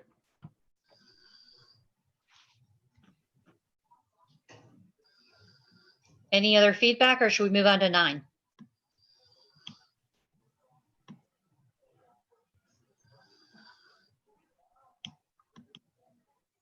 So in Franklin, if you remember from the demographics that we did last month, relative to Chester County as a whole, there really aren't that many seniors. There are generally people in the middle age brackets, and then there's definitely young people. And a big trend we're seeing in general in Chester County is that young people who leave Chester County can't move back into Chester County to be near their families because it's not a good place for affordability and some other reasons. And then seniors also sometimes have a struggle remaining in Chester County. So is this applicable to Franklin Township also, or should question 9 be removed? I'm not sure what the intent is here. Like, is it a place for seniors and or young people? Is it a good place for seniors and or young people to live? Wouldn't the question be, should we promote Franklin Township to encourage seniors and young people to live here? Yes. Well, what you're going to get from a question like this is, if people say no, it's a lousy place for seniors to live, then you'll know that you probably don't provide the services that seniors are looking for. And generally, if it's a good or a lousy place for young people to live, then that generally means the housing is not affordable. Yeah, but doesn't the demographics tell us the answer to that question? I think demographics tell us that we're not very good for either of these. Well, I don't think you're terrible at young people, but so should we get rid of, I just put that in because it's a general trend that's going on right now countywide, but we can certainly get rid of the question. I like Chuck's option of should around promotion, right? Because we already know what the data is, right? So we know that if you're planning to retire in Franklin Township, then hopefully you planned for that. Because if not, it's going to get very expensive. And if you're a young person, you're not going to buy a starter home here usually. So we kind of know what the answer is. And why don't we change it so we can do something useful with the question? I'd like to comment on that. I'm not looking at it so much as being Franklin Township appealing to seniors moving in, more like people that have lived in Franklin Township for a long time who are now seniors. is this a viable place for them to live? It is because it's a very safe place to live. It isn't because you have to drive everywhere. So I think it's a very valuable question. And if people answer, yes, it's good for seniors, but it's also not good, then we can address those issues so that our people can stay in their homes. I think that's a major issue, definitely for me, that am I going to be able to get around here in Franklin Township, or I'm going to be forced to move, even though I love it here So and it's that's a a safe good- place to live. So could we I think the change? question's valuable. I agree with, that's a good perspective, because maybe the question should be something like, I don't have the question yet, but getting at what could we do to make it better for seniors, right? I don't know if that makes sense, because right now, because we kind of know the answer, right? It's like there's yes, maybe, it might be a maybe for seniors, but you want to understand what could we do or what can we focus on to make it more for seniors. Like I was focusing on the expense of living in Franklin Township as a senior citizen. And then Mary, who is retired, was like, well, no, it's actually my concern is safety and getting around Franklin Township to do my shopping. And so if it just says, so I'm not sure what the question gets us, where it gets us. Yeah, I think it's also like, it's tough to have a combination of both, like large acre lots with property that needs to be maintained. I know that I just moved my mom into a high rise in Philly, and people do make that transition. And we're a small enough township that you may just not be able to accommodate everyone. I know even Lisa and I are planning, when we're 70 or 75, we're moving because there's no way we can maintain this. And I know somebody else who's younger would enjoy it. So I get the point that Mary's making, but sometimes it's just not always possible to age in place in a rural setting when you need that hospital nearby, So that's why that's a good point. Eliminating it, but that's what I would strike for, because it's sort of a no answer can move Christiana Hospital right here sort of question. But it might be something similar, like there might be an in-between, right? Like for example, making Kemblesville walkable. If there's a small grocery store, I mean, I'm really stretching here, but if a senior is in Kemblesville and they can walk to the grocery store or get some of their needs taken care of, maybe they can live here a couple more years versus leaving, 5 years earlier. Autonomous vehicles will change all that, and will be around within 10 years. I'm not kidding. Well, we also have Seriously. this question up here that talks about aging in place. Right. So I have something to say. London Britain asked that same question. They divided it into two. They said, is London Britain Township a good place for seniors to live, or is London Britain a good place for young people to live? And in their blocks, they asked for comments. So I can't, doesn't say where it is in the plan. So if we ask for comments, then we could get the comments like what Mary just said. I like that. So it gives you some information. So divide it into two questions and have a block for comments. They have the results if you want to know. So London Britain for seniors, 177 said yes, 115 said no. For young people, 273 said yes, and 29 said no. So there you go. What are young people? Is that children or young adults, like looking to start a house? I would say young adults, I think. Like under 30? Yeah, but then London Britain's response doesn't make sense, because I don't think. Well, let me see if I can find the write-up. Hold on. But you guys keep talking, go on while I look. Paul, wouldn't young people be defined as maybe not a 30-year-old or a 40-year-old, but if you're at a point in your life where, you got a couple kids and they're in elementary school, middle school, and high school, it doesn't matter if you're 30 or 40, I'd put you in that young people group. Well, I'm saying, so when I thought young people, I thought children.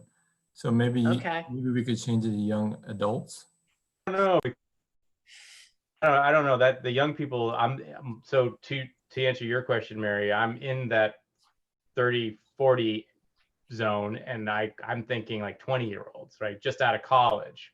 That's a young person in my mind, right? Just out of college, starting their career, they want to go live somewhere. Is that a good place for them? So I guess that's a good. So my comment is, then what do people mean by young people? There's so far I've heard 2 or 3 different definitions. You know, young family. I don't know. Young is 10 years younger than whatever you are. That's what right. Right. I think we should move on to question 10. I know we haven't resolved this question, but Let me make one comment. We also ought to be able to have people have no opinion on it. Yeah, that's a good point. That's a really good point. Or I don't know. Yeah. Right.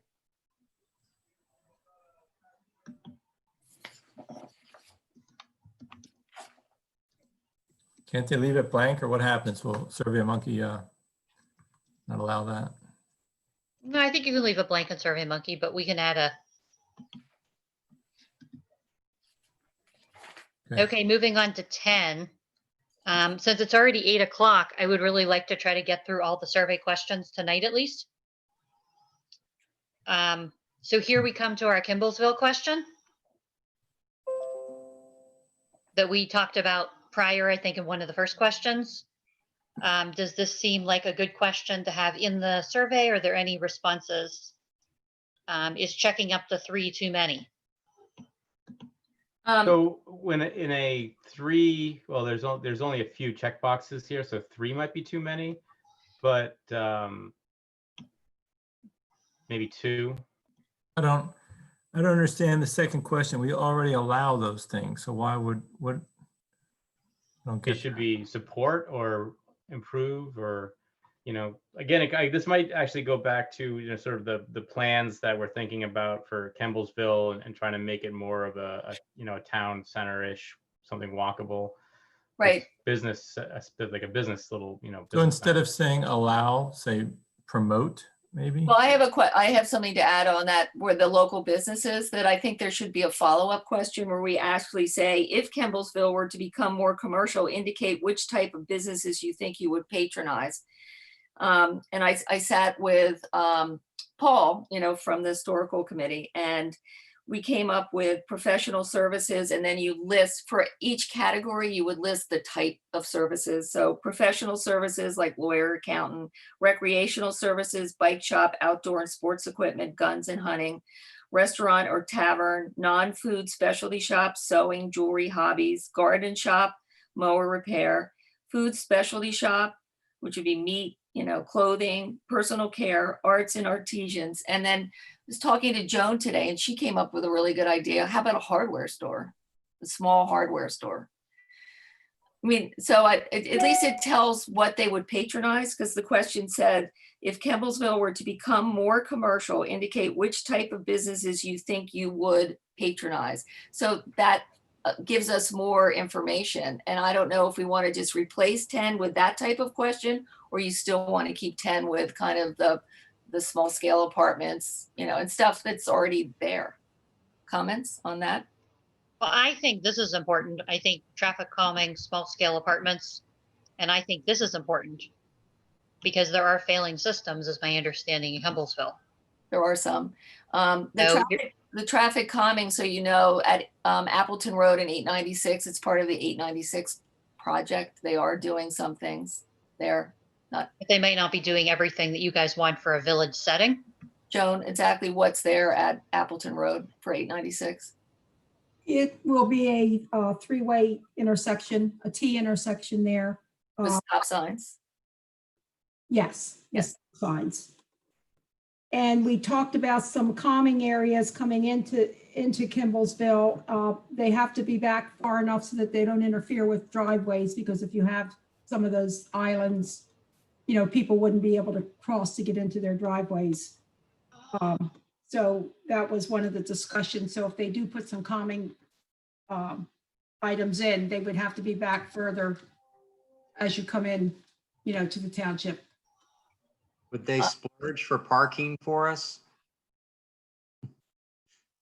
On the street? Parking? When they do that traffic control, would they splurge for a parking on the street parking area? Not sure There's no they could room. do that. I don't think there's enough room, is there? There's I'm no not room. sure where To they would answer your put it. question, no, it wasn't discussed. I don't think there's enough room.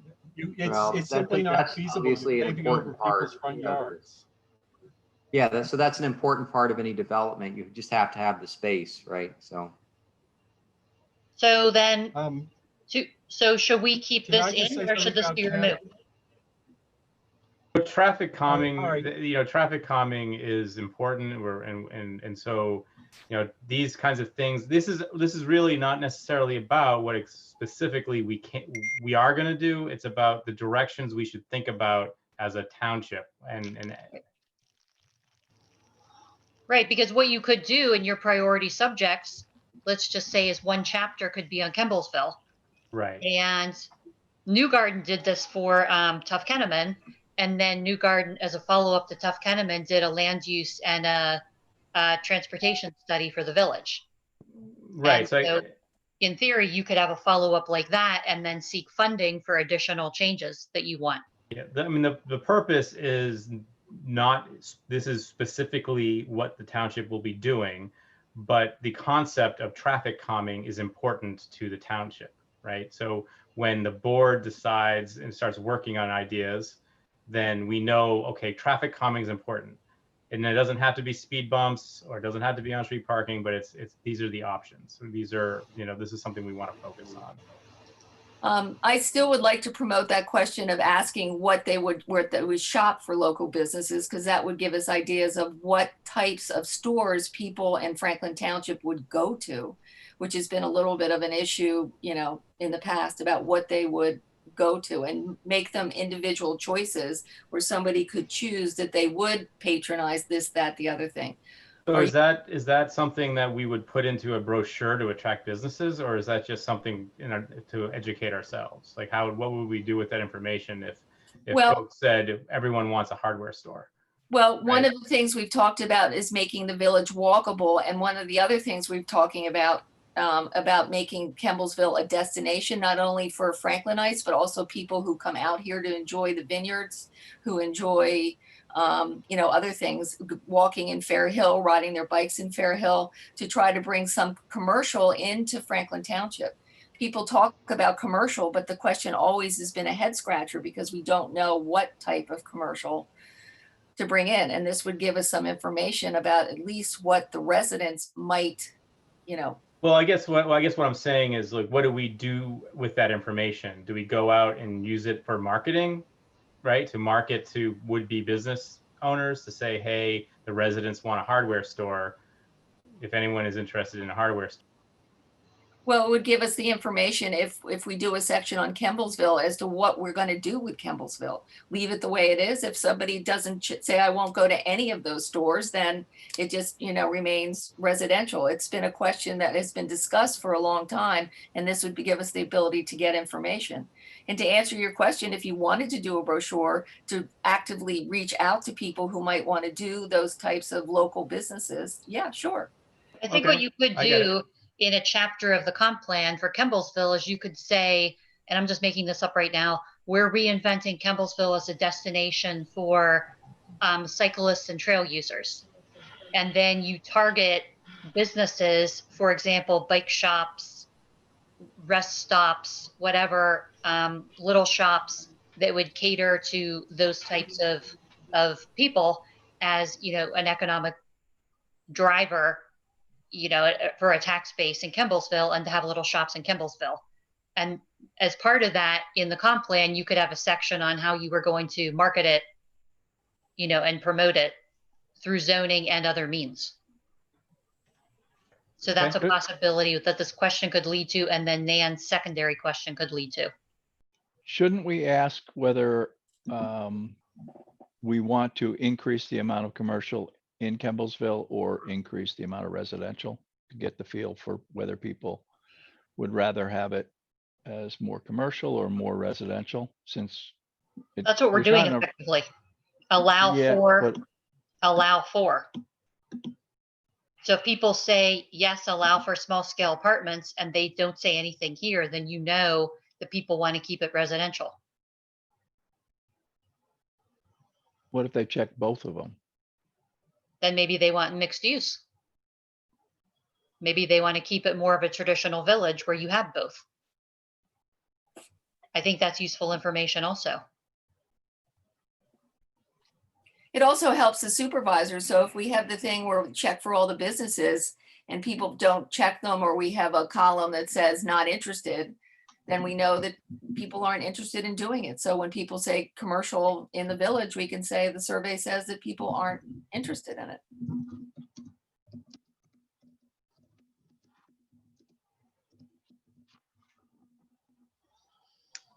Wow, that was a typing fail. Okay, so where did we settle on this? Are there any specific wording changes that we should have for this question, number 10? So what does your note mean? You're adding a whole nother question for what Nan was saying, what types of uses? Is that what you're saying? That's what I was saying, because I thought Yeah. that's what No, we had that's- agreed to. I agree. That's what I wanted. On number 10, it seems like some of the ideas contradict, and I don't know if we can do much about them, but like to do any of those things, like more apartments or more businesses, then you really do need traffic calming and community sewer. It's kind of a, Right. got to do one with the other. Well, even without the commercial, the community sewer could be an issue going forward. Not all of the village is having trouble with their septic, but there's on certain sides of Appleton Road, there is an issue. It's like the 20 or 30 people who live in the village will vote for that, but you know, the rest of us out here, we don't really care how they flush their toilets in the village. Well, it just seems like an odd question. The whole number 10 seems odd.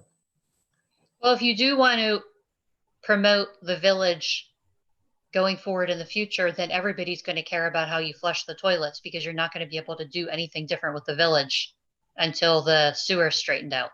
but I think Paul's point is probably a good one, you know, unless you really understand what's going on in the village, somebody who lives in the northern part of the township doesn't care, and we won't get, you know, This might, you know, as I'm listening to this conversation, it might be worthwhile for us to actually just start talking to residents who are in the village directly about the village. Well, I still think I'd like to have a question about commercial use types, because that's not just the village. Oh, no, I agree. I'm not saying we don't do it. I agree with you 100%. I'm just saying, number 10. just as I'm listening to this, it's something that I might want to have to promote, because we don't know, and it's very hyper regional, and we want to make sure that we get there. Okay, but can we still have the question about the types of uses in the village? And then what Yes. you're saying is the community sewer system, traffic calming, and other things will come into play if we decide to promote the village, right? Yes. And that way you'll talk to the I'm okay with that. When we got to community sewer last time as supervisors, it came down to other people in the township don't want to pay the people in the village to flush their toilet, because no one's paying for me to flush my toilet. But it's interesting, you know, Marshallton did do it. I understand from Janine that Marshallton did get it done 10 years ago. And I'd be interested in, you know, if we want to pursue that, to talk to Marshallton about how they did it. I don't think everybody are they East Bradford? I forget what they are. West Bradford, and not everybody's paying for it in the township, no. So It's anyways, the residents in the village that are paying for it with a special assessment, and then the township got grant and other funding to do the project. Because ultimately, at the end of the day, everybody knows that sewer was one of the original reasons why municipal police powers and government came into place. So ultimately, if sewers are failing, you know, a municipality is, in the end of the day, responsible for them. right. But I don't think it maybe should be in our, I'm agreeing, sorry, with Dave, that I don't think that it should be in the survey just yet. So let's just find out from all of the people that live in the township, northern, western, southern, eastern, whether they're interested in doing local businesses, in making Campbellsville walkable with these businesses, so to speak. And then the other things will come into play if that's what we're going to focus on. So the only thing we're getting rid of is this. Yeah. Do you want to keep the traffic calming? Yeah. So what about increasing walkability? That's where I was going, walkability, yeah. So maybe here we need to put walkability instead. Yeah, that seems to be a better fit. They all seem to go together there for improvement opportunities Okay. that improve the village for everybody. So we'll do improve walkability. And then we're good to go with the other question, right? 10A. Yeah, with the new question. Yeah. So now we get into community facilities.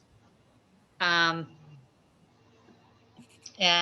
basically we're asking people if the community facilities are any good or not, or maybe they don't know if they're good or not, and if they want the township to spend additional funds. It might not be township funding, you know, it could be grant funding, et cetera. We don't say township funding, we just say additional funds. Often community facilities have a combination of funds and it's not just all municipal funds. And then we do say which services are not directly provided by the township with these little asterisks, so people know the township does pay into those services no matter. They just don't provide them directly. Does anybody have any changes or comments on this question? What, is there a footnote on the asterisk? Down at the bottom. Township does not provide these services or facilities directly. All right. Sidewalk network. Can you put change that footnote to- at the top? What was that? I'm sorry. Can you put that footnote at the top? People are going to encounter the asterisk and have to wait to the bottom to find it. What it means. Do you know what I'm saying? It should be a head note, not a footnote. I never heard of a head note. Why not move them to the bottom right above the footnote? Wait, are we moving it to the top or keeping it to the bottom? He wants to The move. top's good, you know, so people see it. Jerry's idea was to move all the asterisk lines to the very bottom so they're together with. Oh, that's not a bad idea too. Oh, is it gonna randomize it though? Well, it's going to randomize it anyway, so it doesn't matter. Oh, so you can't. Head note. So, instead of sidewalk network, what did we call it before? Pedestrian Walkway? walkways. Walkway, pedestrian walkway. yeah. So I guess, Chuck, just for my own edification, is you don't like sidewalks because it's too specific of the type of walkway, or okay? Sounds like a city. Yeah. I agree. Gotcha. I I understand. mean, I can see us having something like they have in the Cotswolds where it's literally a dirt path. Yeah. I just wasn't sure what that meant. Yeah, sidewalks just seem a little too commercial. I have a question. So we talk about maintenance of township roads, maintenance of roadsides, and snow removal. Do we need, this may be too nitpicky, but do we need to have it like both for township and for non-township roads? You know, We do have this, and we do have these two major PA roads. Maintenance stuff. but the main is snow removal. So how do you know if they don't like the township snow removal or they don't like the state snow removal? So I assumed you cared more about the townships. So no, what Nan is saying is you have maintenance of township roads. Then it should say maintenance of township road sides, maintenance of Right. snow removal for township roads. Right. Township roads should be repeated in all three is I think what she's saying. And then, but do we want to repeat it for the maintenance of 896 and 841, which are state roads? And do we want to just not just make it 896 and 841 and talk about all state roads? You know, it may be too confusing, but what's your thoughts? If Or you could just combine this all and say maintenance of township roads and forget about this business. The problem with, because we do have a lot of confusion in the township between what is state maintained and what is township maintained. Now, one thing again, though, it depends on the spirit of things. If we want to say focus a lot of energy on lobbying and getting 896 and 841 fixed, then maybe if people aren't upset about 896, I don't need to worry about talking to our local congressman about getting stuff done, right? Right. So the only benefit, Jeannie, of keeping them separate is it's like 80% of our budget is plowing and paving. Okay, So it's important to know that breakdown. okay. And Janine, I don't know if we want to put a note in there or just bring it up at the community session. If you want to know what are township roads and what are state roads, go to our website. We'll put it on there and they can check it out. Like Chesterville Road is not a township road, but it's in terrible shape and we're constantly getting complaints about it.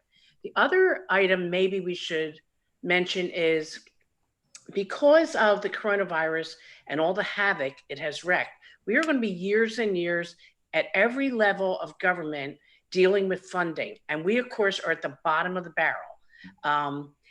And so I see we have a column here, support additional funding. That's a big question mark. We have already cut back on our road paving this year because we're afraid to spend the money. We don't know what we're going to get next year, but we're confident we're not going to get what we got this year. So I don't know how we work that in there. I know this is a 10-year plan, but it's going to be many years before we recover from this. So Yeah. I don't know. Well, I'd like some comments on that. My perspective on it, Mary, is it gives us a guidepost. So when things do normalize, we know what we should be doing, right? Because again, this is not a mandate, right? We must now all do this thing. This is the direction we want to head in when it's appropriate and when we can do it, right? Okay. I just don't want people to come back and say, hey, we voted to spend additional money on this and you guys aren't doing it. And then we have to say, because we don't have the money. Yeah, well, this isn't a vote. This isn't a vote. Yeah, It's a I survey. agree. I don't want to give anybody false hopes that we have the money and we're going to spend it where you direct us to. And I get it, that the long range plan, but these are very unique times we're living through. It's a 10-year plan, right? It's a 10-year plan. Just put if possible. Well, should we just get rid of this column altogether and make the assumption that if it doesn't meet needs, then people are going to want you guys to fix it? That's what I would do. That makes sense. That's a good point. That last line seems kind of superfluous, right? Yeah, so just get, okay. Yeah. But you need to put the NA in there then. So what would the NA do? But we're going to get rid of the whole. We're just saying meets needs. We're not saying anything about Okay, you're right. funding. Right. Yep. We're just going to get rid of that whole column. And I think we can solve the township versus PA business by adding a map. Okay. Yeah. Perfect. What about just combining 896 and 841 and just saying, State roads. saying PA state roads? Yeah. Yep. I think that's good, I guess. Combining them to say non-township roads or So we're just going to say PA roads. in the township though. Yep. Township, PA, yeah. Township roads, PA township roads. In Franklin.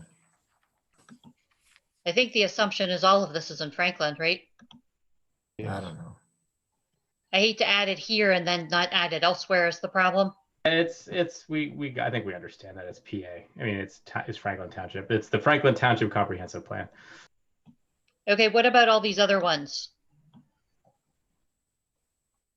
Are these good to have in here? I add to the traffic calming. Okay. Add. What? I personally run through, Kimballsville with, large farm equipment, and it's already a tight spot. And I know several other farms that do the same, the combines, balers. We're already wide and have hard times getting through. I don't need curbs out there to be climbing anywhere. I've run into that problem in West Grove. We can't go through there anymore. We run tractor trailers, and it's kind of limiting where we can go with our equipment. So as long as everybody keeps that in mind, we need space, and the roads all need cut back. We're personally on the phone with the state today, trying to get 841 cleaned up from West Grove to the Maryland line. It's expensive to run your mirrors of the tractors, antennas, glass that gets broke by these trees that aren't being trimmed back. And that's all I got to say for that. So We could add this wording that doesn't interfere with farming. Equipment, farming equipment. Yeah. With farming equipment, sorry.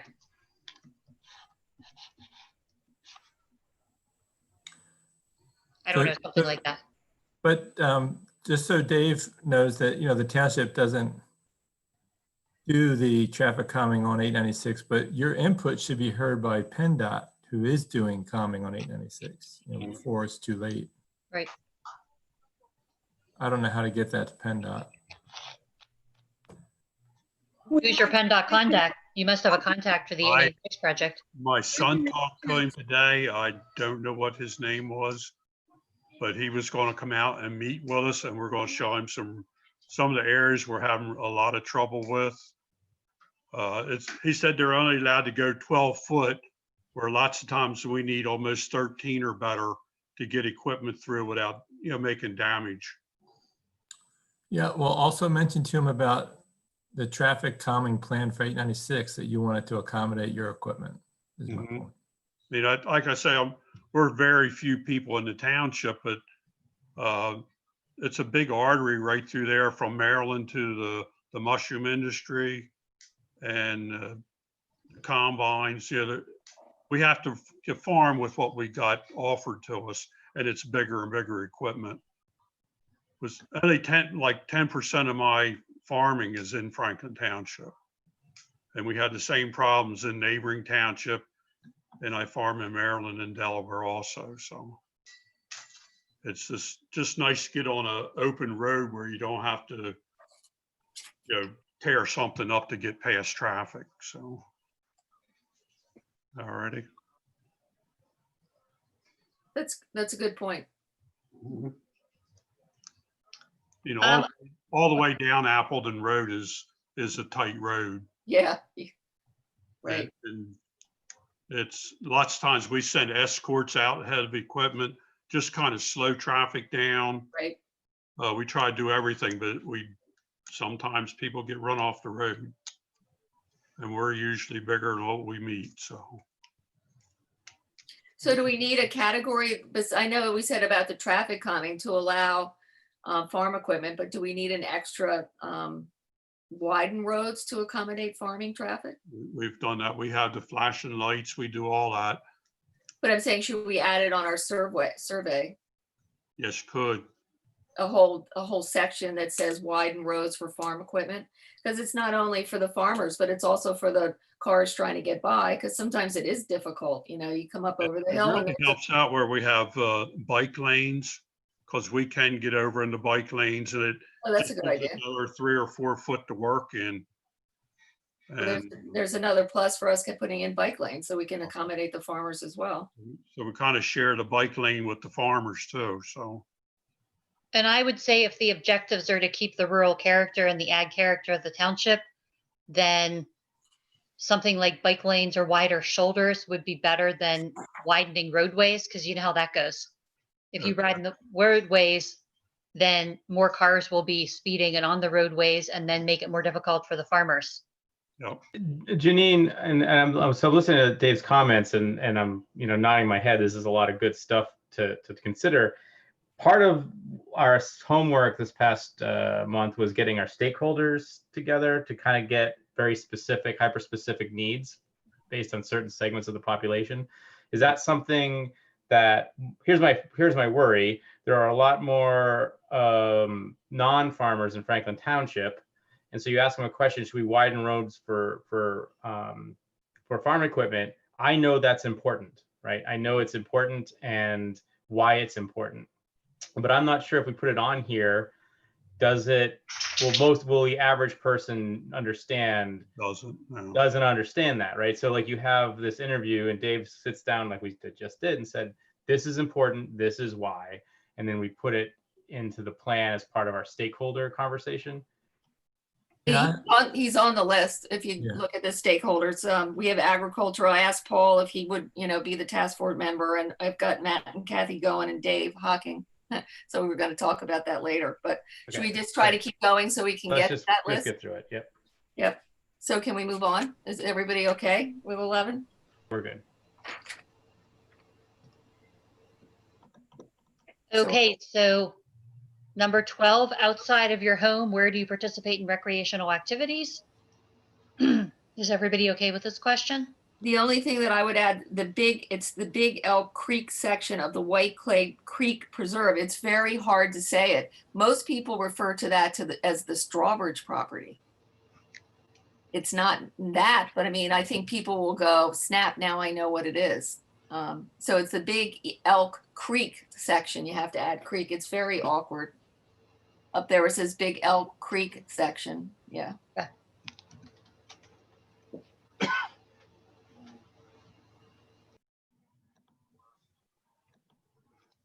Any other comments on 12? Nope. How about 13?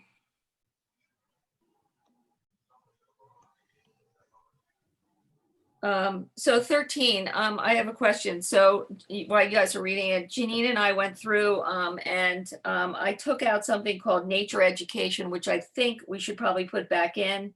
I also think that hunting should be listed there and fishing.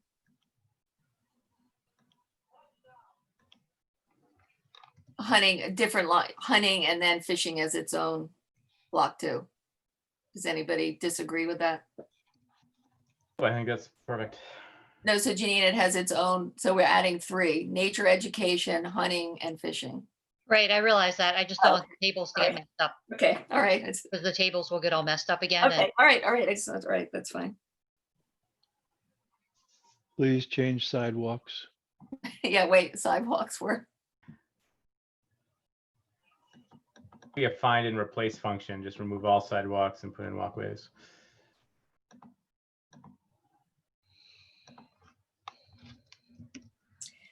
so 14, if we can move on. I got, just to throw it out there, I did get some question about, do we really want to do neighborhood watches? Is that something that's important to us? Do you want to keep that in?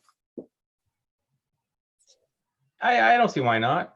I mean, they can check it or not. I'm neutral on it. I just wanted to throw it out there. My looking at it is there anything that's missing? Like, I'm fine with the list, but is there anything missing that we might want to consider? Can you scroll up a little bit? It's at the top. Oh, yeah.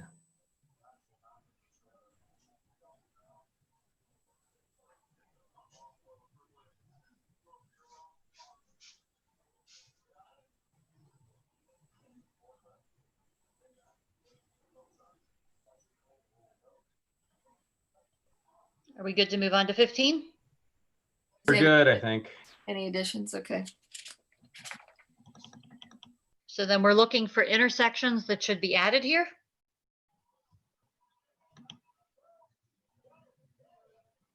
And it doesn't necessarily have to be 896. No, we just put those in as placeholders. Right. Dave Hawking, this might be a place where you might want to speak up to. Are there intersections that you find problematic, especially problematic? 896 and Appleton Road with the big signs out there. When you pull up with the trucks or tractors, you can't see through the signs to see. So you're almost pulled out in the intersection to the oncoming traffic to look towards Newark. That great big yellow sign that's out there, you cannot see through it. Oh, wow. Are there other intersections that cause you problems anywhere? It doesn't necessarily have to be on 896, but in Franklin Township. 841, 896 is a lot better than what it used to be since they have a stop sign there now. Yeah, Dave, there is going to be a three-way stop at 896 in Appleton when the state gets done with improving 896. So that will essentially negate the issues with the signs, I would think. That would help, yeah. Yeah, since this is a 10-year, this is a question for a 10-year thing. These first two are going to be changed drastically as soon as the state gets around to it. So the planning's already in the works. Why ask the question? We asked the question. 841 and is it Peacedale Road? That is a very nasty place right there.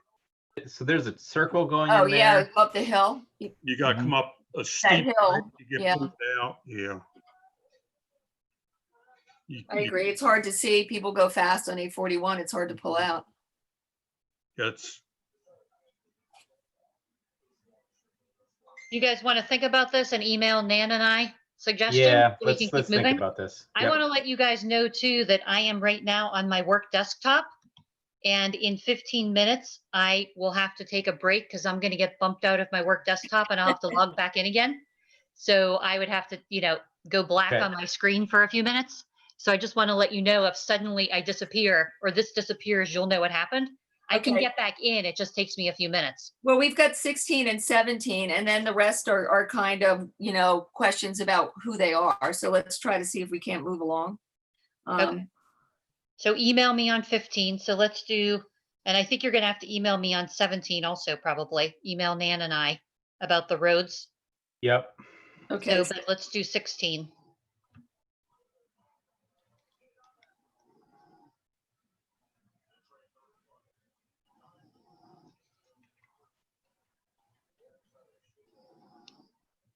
I guess that's probably fine. Are there sidewalks isn't in there? As long as sidewalks aren't in there, we probably should.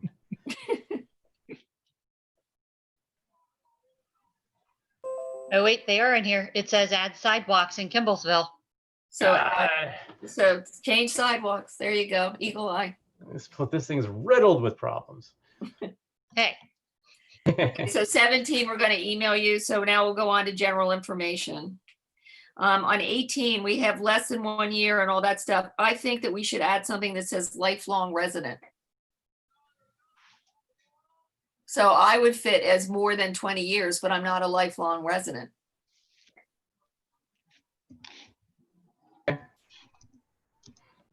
And so it's important to know that when we get the survey results back, we can look at the results so we can say, what were the results of everybody who has lived in the township more than 20 years or lifelong residents? So that's why this is important. We can divide it up so we can see what certain demographics people answered, how they answered the survey. I think you should shift those numbers all up. To what? I just, there's going to be a lot of people with more than 20 years, I think, and not so many between less than a year and a year to 5 and then 5 to 10. It just So seems, should we say less than a year, 1 to 10? yeah. these follow your current survey. That's how we got I these would- numbers. Oh, Yeah, I mean, it might just be interesting to see where we all land, right? Unless you want, I think the only issue would be if you want to do something, if you think there'll be a lot more than 20 years. So I would be interested to see, who's, what's happened, right? How many people are less than a year? but Janine makes a good point because the old survey does have these things. So it'd be interesting to see whether, it's how it's changed. So that would be interesting to me. Yep. These I two agree. questions follow the old survey numbers, Okay, so let's keep moving. Good 20 18 then. and 19. Yeah. And then in 20, we chose generations, basically for service needs in general terms. So What, number 20, where you were born, those are that's what what's it called? Baby boomers, that sort of thing. That's Right. the breakdown for. And this is also the breakdown. Isn't this the same breakdown as in the current survey, Nan? Is it? No, we Oh, okay. didn't. No, we didn't do that. We did, let me see, I've got it. So who's answering this? One person per household? No, the person who filled out the survey. Some of them. That's what I mean. So Right. do we expect more than one per household? Or are we mailing it to just one at a household? No, more than one person can answer it in a household. That we encourage that a husband and wife enter it separately because they might Okay. think differently. Good. So are these age ranges okay or not? Yeah, if it's the same as the old one, keep it. Well, it's not the same as. No, the it's old not the one. same. I They spoke- didn't ask that You- question, I don't think. I'm looking. It's fine. Yeah, that's fine. Okay. Okay, then we have, if more people than you live at the house, what are the ages of the other people? That seems okay. Now, keep in mind, if 2 or 3 people in the household answer, this will be repetitive. So just so you know. They'll each be answering for each other then. And then we have the gender question. We're going to add, we broke the township up into approximate quadrants plus Kimballsville plus other. And then we have this pre-COVID question about where you were going for work. Should be a little blue cap. One of the things we discussed too, the pre-COVID question. So we wanted to know where they were going pre-COVID. Do we want to have a post-COVID one? What they anticipate? Do we want to see if more people are going to maybe work from home, or is that too crazy? I think that's a good question. But it changes too often. I don't know. Well, yeah, so you don't know. I mean, that's the other thing. I mean, we could ask a simple question, post-COVID, not post-COVID, during COVID, whatever, do you anticipate that you will remain working at home? Do we want to ask something like that? I think that's an unknown right now. I think a lot of people would like to work from home a bit more, but it's not definite yet. Siemens just came out with a policy yesterday that their employees can work 2 to 3 days from home. They're the biggest corporation I heard that has made that statement. I think it's a little early. If we ask that question, we're not going to get an accurate answer. Yeah, I think that's right. People just say they don't know. So let's just leave pre-COVID so we know where they were working. How about 25? Sorry, I'm just trying to rush through before we lose Janine. The number of people in the house who work in the following occupations. Are you happy with the occupations you want to add?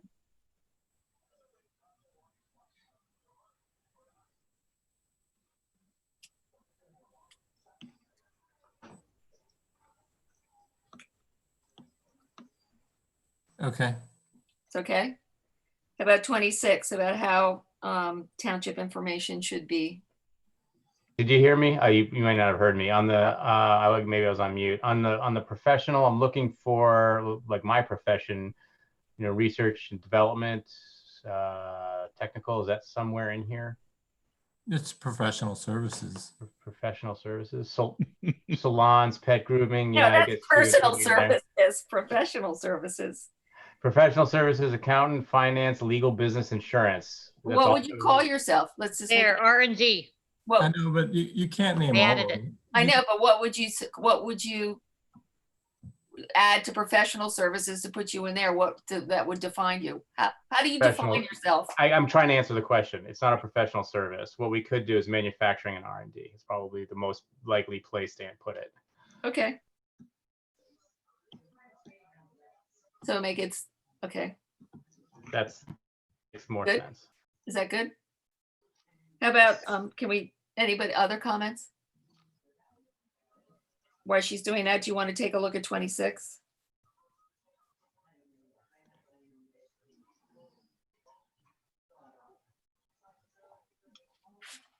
I think that's good. All right, so 27 and 28 are and I'm sorry, am I cutting something off? Township website. Yeah. it's there. Newsletter. Oh, there it is. Okay, I see it. Yeah, it's there. So 27 and 28 are open-ended. And the last question, she has the question mark question about wireless communication. I don't know whether we want to have anything about that now because we can't really do anything. They're going to say, they might say they want cable, but they may not because people are now doing streaming mostly. I don't know whether this question is even, something we need to address. Thoughts? The reason we included it in here is because your neighbor London Britain has been actively pursuing wireless communication with Fios and with Verizon and with Comcast for years, and they reach out to them. The township actually does. Well, we have also, Yeah, we have also. that. We've done that a lot. I'm just saying that's how this question ended up in here. So is it worthy of having it in here? We just passed a new ordinance that relates to specifically E. I don't know that we want to ask the question again. Unless we want to unravel it. Do we have a choice on that? I thought they were doing it anyways for the, No, I thought Auerbach tried to ban it. who tried to ban it? John Auerbach. Oh, No, Chuck, if Right. I recall correctly, the existing utilities won't allow like 5G to be attached to their poles? Is that your memory? It's my memory. Yeah. Yeah. So that's not even a possibility. Well, No, I but they think could I install- think this is all, my understanding is there's definite litigation on it, both from private property owners and amongst professional companies, and how that's going to go down. This- I'd say, I let's think it's in skip, play. I want to Is skip this this hyper question. hyper specific, right? I mean, is this? Yeah, I want to get rid of it. Yeah, I don't really care. I think it should just go. So any comments quickly on the postcard or the yard signs or anything like that? Why don't you just email me if you want to comment on the postcard? That's the next pieces that are in your packet. We've got some time. Obviously, the dates have to be changed because we changed the meeting dates. But so what we're going to do is we'll send postcards out to all the residents and landowners. The second thing is the landing page that's going to go on the website. And then the third item is a yard sign. I'm going to order yard signs and we're going to put them on, strategic places, the park, around on different roads, where people will see them to try to encourage, get the word out to everybody, as well as the website and the newsletter and HOAs. We're going to try to reach out every way we can. But on the printed material, if you want to email me any comments you have, I'd appreciate it. Will do. Thank you. Okay. I'm going fast now. So key people, that's the next piece in your packet.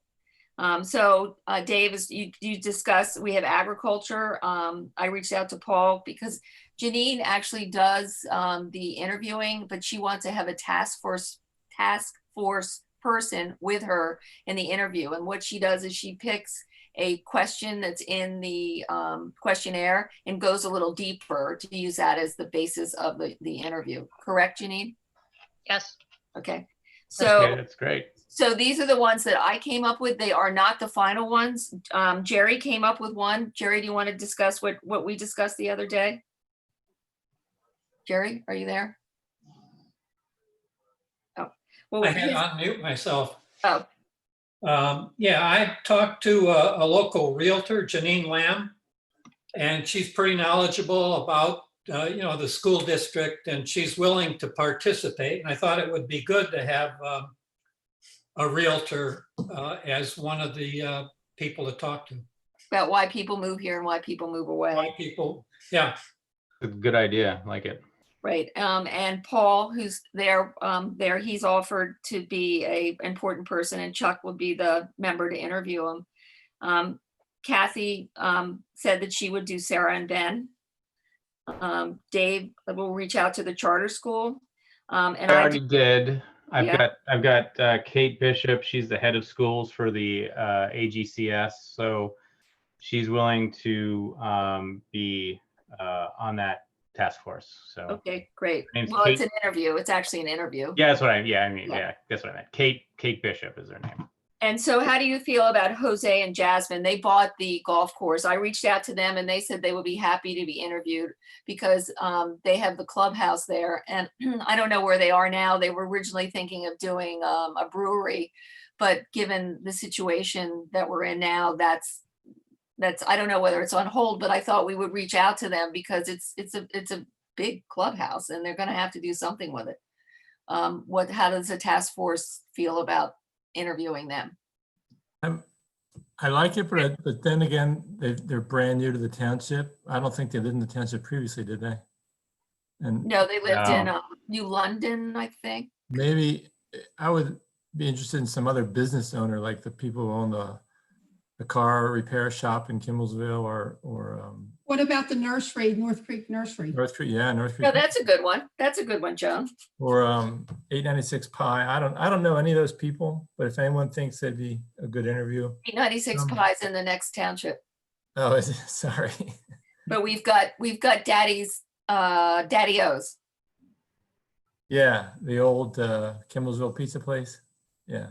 So we got that was actually going to be on my list too. Is that Daddy O's, the owner of Daddy O's? What about Armin Frankhart on 896 there? He does a lot of things for our township. He's been here a long time. The I think welder? way back when he Yeah. was on the board, I think way back when. Should we ask him? Yeah, Ask because Armin? he'd be considered kind of industrial, so to speak, right? Yeah, exactly. I'd like to add somebody from Paradox. I don't know which Oh. one. Oh, yeah, that makes sense too. So Janine, can we interview, so if we do Paradox, can we do like a vineyard interview and have to try to cut down? Because you only said 8. I'm just trying to, would that be something, Chuck? Do you think that would work? Yeah, and the other thing is they're all doctors. Could we also include them as medical? Janine, is she still there? Did she go? No, I'm here. Okay. I mean, as long as there's 8 people, you can, you know, if you want to do them as ag and medical, that's fine. Well, we're But kind it's of just- doing them as, so can we have 8 groups? So if we have more than one person to interview, but it's the same interview, does that count as one? I guess the contract specifically says 8 interviews, so I don't think you could technically have more people on the interview, I believe. Right, okay. So I guess a question, I kind of skipped over it without asking him. Dave, would you be willing to be interviewed? Dave Hawking? Right there. Dave, is he there? Is he muted? I'm here. Okay. There. Yep. Because that way we could address some of your specific concerns about like roadways and things like that. So That'll work. It's okay. I mean, I think it would be a good interview to have to talk about agriculture in the township.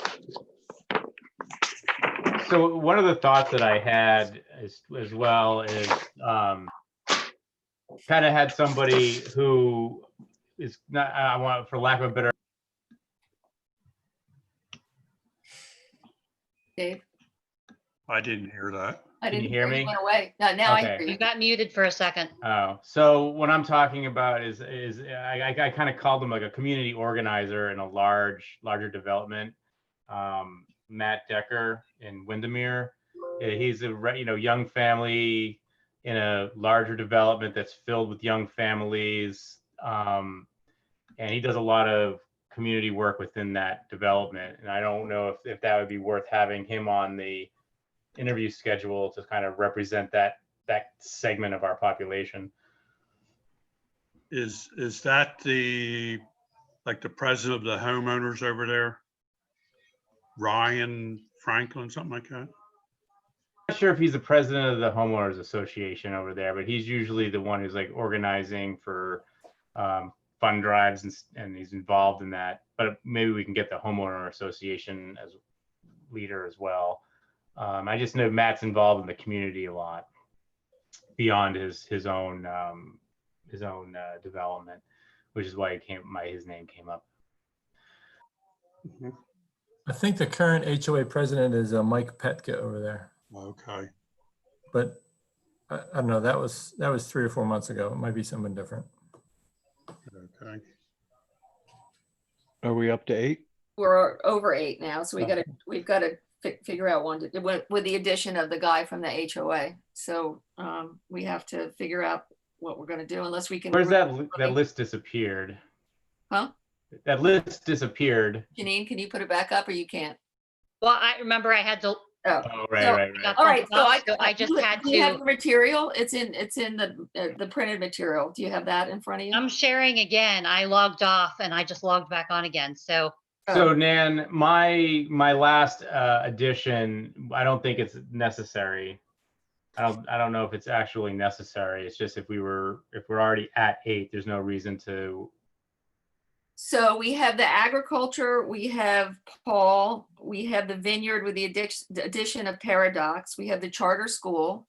We don't have Chisel Creek now. We have Jeannie, is it Jeannie or Janine Lamb? Janine Lamb, North Creek Nursery, Daddy-O's Restaurant, and Armand, what's his last name, Mary? Mary? Well, Armand, the guy. Wait, Frankhart, right, I would Frankhart. rather have Armin than Daddy-O's, right? Well, we have 8. That's 1, 2, 3, 4, 5, 6, 7. So we can keep Daddy-O's. We have 8. So of all the businesses on 896, I don't know those people. Does anyone have a good idea of who would be a good interviewee? I think I'd prefer Matt Decker's input instead of Daddy-O's. He came up from Maryland he hasn't been here that long. I know he's a business owner, but Matt's very involved in our community. So I don't know, I'm just throwing it out there. The other thought I had was school bus.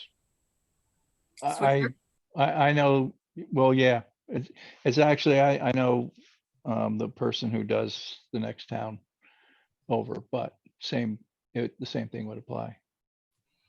I don't know how important that is. Maybe that could be captured within the AGS, because Kate's pretty tied in with the Avenue. Well, you went, you, I wonder why he keeps going mute. Yeah, it keeps muting you, Dave. Here we go. so put the school bus with charter school? So yeah, so the school bus, so Kate is also tied in with Marchese over in Avon Grove, and I think that you could probably capture any school bus issues through them if that's part of the interview. Okay. So, Yeah. and I think after listening to Mary, it might be wise to maybe replace Daddy-O's with Matt if we already have business owners, right? Because right. All right, so okay. we've got agriculture as it's on the list. We've got Paul, we've got the vineyard with the addition of Paradox. We've got charter school, which also will handle the bus. We've got the realtor. We've got North Creek Nursery, Armin Frankhart, and Matt Decker. That's our 8. Yep, Are we in sounds agreement? good. 1, 2, 3, 4, 5, 6, 7, 8. Are we all in agreement? Anybody opposed to using them? Those 8? Nope, sounds good. Okay. So Janine, it's obviously too late. What should we do about the community workshop? We were going to run through what Janine and her folks were going to do at the workshop to see whether it was something that we wanted to do. What do you want to do, Janine? I'm thinking that for whoever can attend, we should have our August task force meeting, our regular August task force meeting, and whoever can attend that meeting. I know not everybody can, but then we could at least run through, do a dry run. Yep, that's good. So we Sounds like a do great that, idea. and then we'll drop the second September one, or keep that as well. Why don't we keep that in play for now and just see how it goes? Okay. So people might be burned out by the time the workshop's done. Why don't we'll just play it by ear? But the homework effectively for next month would be then to review the maps that you were sent, and in context of those maps to really think about the 3 questions that were in the agenda. And those questions are, what do you like about the township that should be reserved or remain the same? What do you like about the township that you want to keep but could have some tweaks or some enhancements to make it better? And what about the township just isn't working for you and should be entirely improved or entirely changed in some way? And so we'll run through that exercise and have a conversation, and it'll be largely map based, for reference. I can bring up the maps, obviously 1 at a time or 2 at a time on my screen, but I'm not going to be able to bring up all of them. So Nan did print out maps for you all. So make sure you have the printed copies in front of you, so you can reference them if you're having the discussion.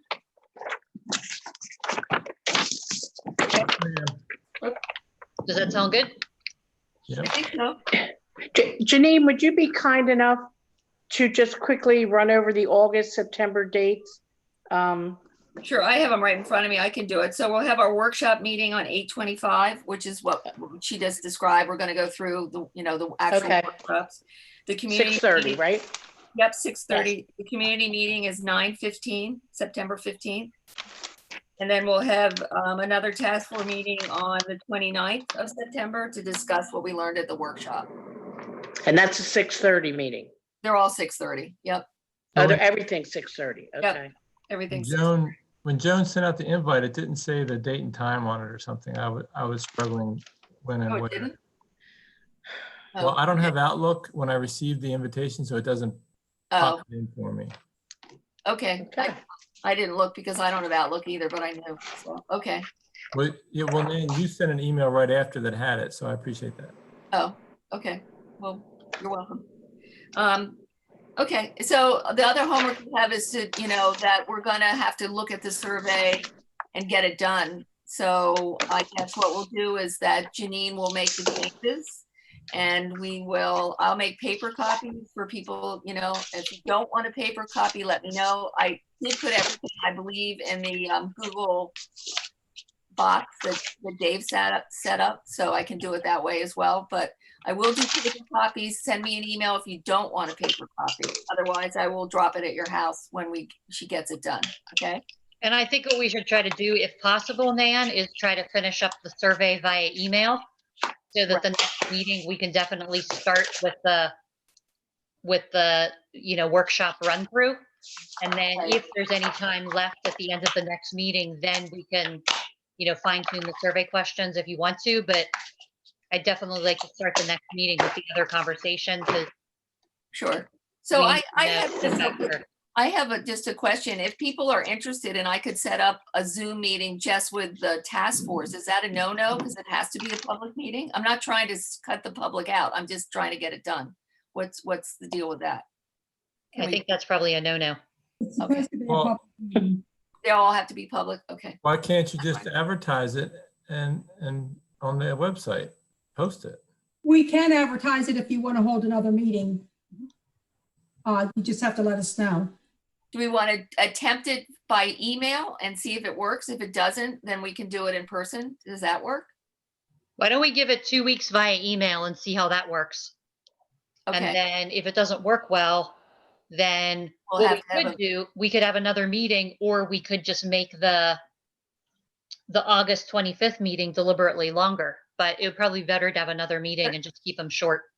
But that's fine with me, but as long as we're not like this, then the survey wouldn't go out until September. Is that okay? I mean, that's all right with me, but we originally said we wanted it out in August. Right. I think we should give email 2 weeks. And if it's not working, then we'll play it. Right. How many weeks do you need to advertise a meeting, Joan?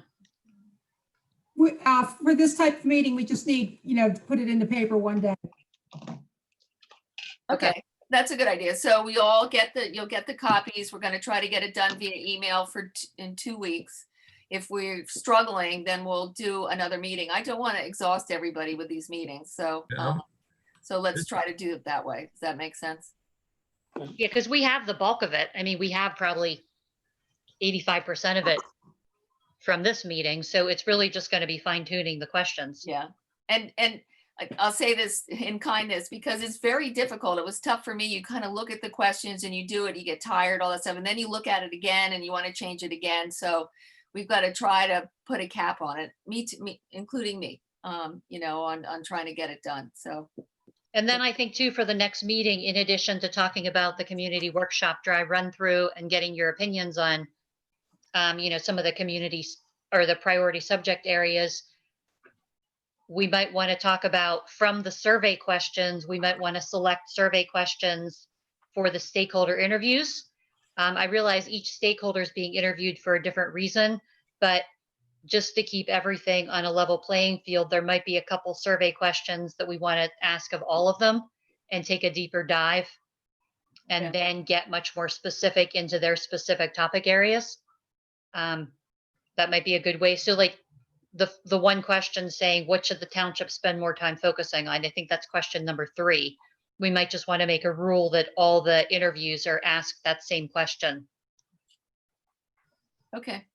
So in your packet too, that I gave you that you have already, I put in those sample issues and priorities. That's a plan that was done not by Janine, but another member of Chester County Planning. So that's kind of the format, just so you get an idea that these priority subjects that's how they're done, so to speak. We can change it a little bit, but I just wanted you to just take a look at it so you understand how it's all done. So, yep. So that's the section. You can see here's the subjects. I only gave you 2 because some of them we didn't really, connectivity and stuff like that didn't really use. And it's North Coventry. It's not necessarily a township that's like ours. I couldn't find one like ours, but I just wanted you to look through it so you're kind of see that's kind of how it's laid out once we do all this work. London Britain's probably the closest like yours, if you guys want to look on their website. Yeah, theirs is on their website. You have to dig around, but it's there. Yeah. But you can see how North Coventry divided it up. You can see rec, connectivity, and that's basically transportation issues. Then they did commercial and economic development, township services, which are your community services, and then they did future land use. And you can see when they go into the recommendations in your packet, I'm just going to go to natural resources. They have their goal, they have their objectives.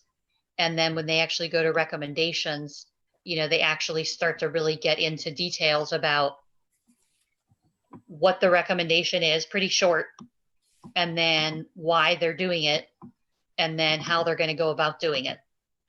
And so it's kind of short and sweet. It doesn't get necessarily overly complicated. Okay. And then some mapping and graphics to support it, and then on to the next recommendation. And if you're interested in having the London Britain plan in paper, I do have one. I have it in paper, so I can drop it off, loan it to you guys if anybody wants to see it and see it actually in paper format. Just let me know and I'll drop it by and we can all take a look at it. The only reason I mentioned that is because the recommendations might be closer to what your recommendations would be. I don't think London Britain's recommendations, I think North Coventry's recommendations, and Nan, jump in, I think how they're structured is probably much more specific than how London Britain structured theirs in terms of the why and the how. Right. London Britain had specific recommendations. I shouldn't say that, but this is structured, you know, differently than how London Britain's is structured. So keep that in mind if you're looking through both. Yeah, and we're months away from doing it. I just wanted, I thought it'd be helpful for you guys to take a look at it. So that's all. So could I jump in that we are way over time and I gotta get up early, so I need to drop off. Yeah, Okay. all right. Well, I think we're finished. Okay. Okay. I'll see you Right. next time. Thank you guys very much. Yeah, it was great. Thank you. Thank you. Bye. Take care.